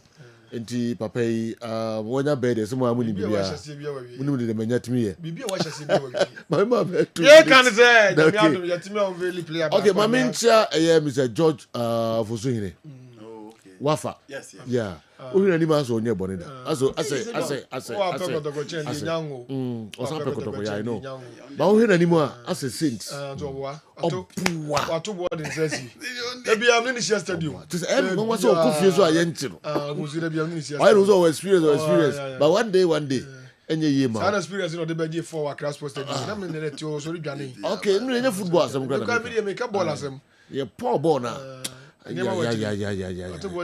George Fosu ehine ye tia obi a wo bia so monitor program no but my mentia the can say yeah so na me adom ya ka Champions League experience and House of Folk ye ekuta this year no for group stage nyina na ye ekuta o Ghana ntiaka champion info sebe se Kotoko so be ko African Cup akwa ko Champions League ni bia yenso ne wa experience njo mtoto ne ma yie ye hwesa ne ye o ma yie a eye Kotoko first time o wura move for Champions League for group stage 17 minutes na lele a shane for nti eno de odokusu ade kakra ho no sa de bai ye wura mu no hwa ye boy ho modia to say 3 season ye kokko je nti nya 1 season 2 season ye de Champions League ti House of Folk supporters na ye kwesho mu kra say unveiling na starting the recruitment no I don't know any year kono obi afra chairman de na ekọ nam say da bi emirika na yetu no kotokoko 100 meters yesu eko 200 meters nti obi ande emirika wotu ono otu emirika ko Africa yesu etu emirika bebo league ti ehwe kotoko de na de compare de na difference room the catcher supporters and say house of folk this year we did Dramani in the technical team now you would GD womu any players you want you would GD womu the debia the ane can say and penny force se penny fear as if ram for as we do for and as bibi inside because people in a piano BBC fear penny be ni eti omo fan kwala no mu jam penny for ni so fie said the beya omo ba omo behu atona ndi kire mu sa no correct na pani bi anso na kafia wo yakwala yie eno so wo ba pani bi wo na hu na so be ni via na yakwala yie because we cook my time wa besi na place ya pam wo mu an place metu mu nyina no yesa ko back esa ko form na ba beboa enti esre wo mu say omo di bi ba mu no we experience player no mafa no ko player se die they see hwe the clip yi pa idie se die hwe player we clip yi se clip se we nya team bi se eleguza baleke mu a we clip we ya ye hwe ya na de compare kotokode na se difference room obeka ayi ho a that is difference room very player no obeka set no obeka say isa ho a animu ho na betimi ebiem 0551444933 Fred na fa also there ebra kopse du mienu bebo na ebe peja yemu Kessben television we a final whistle. Hello, good morning.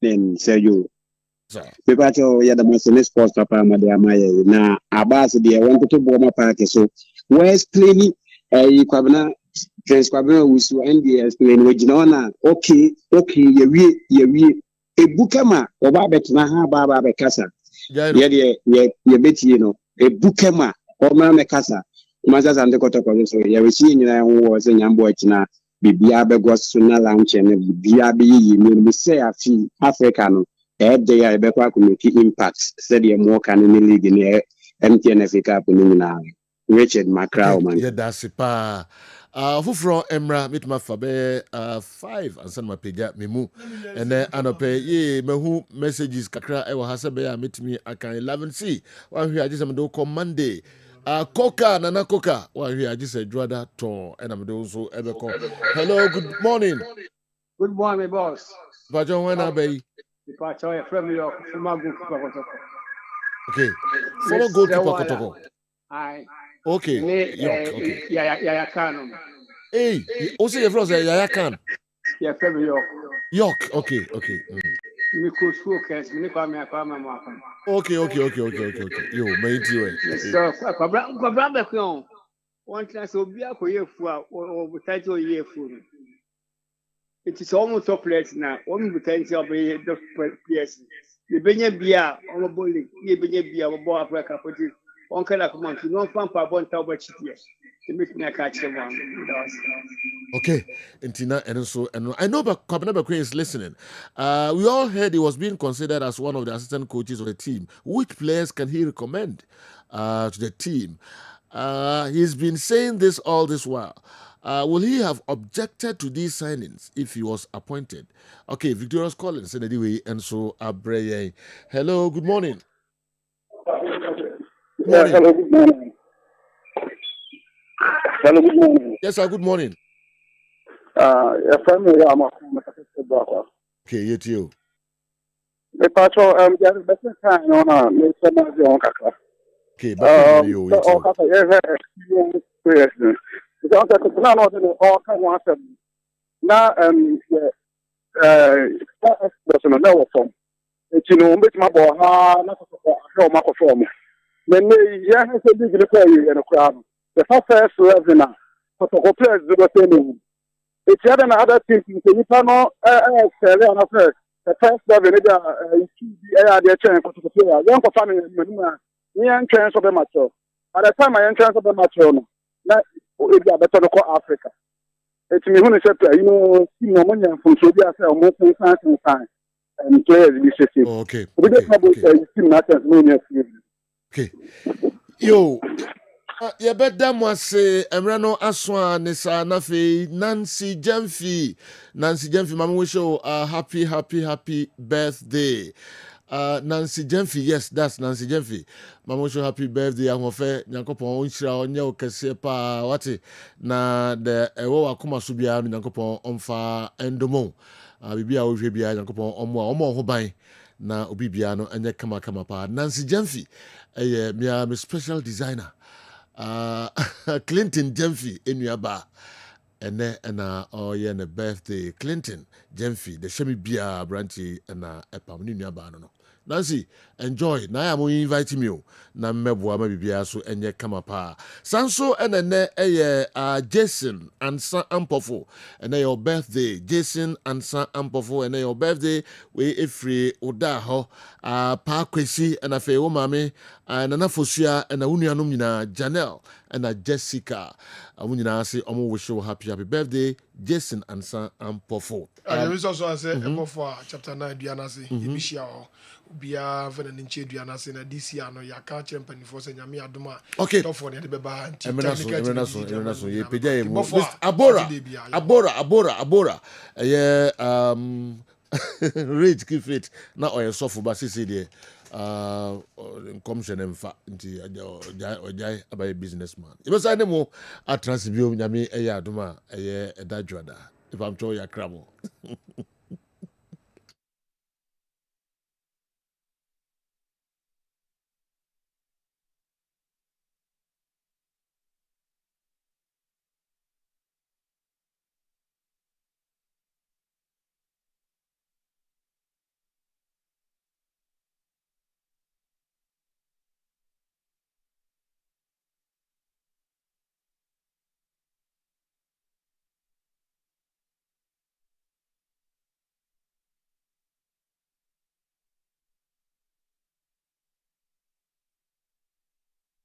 I know.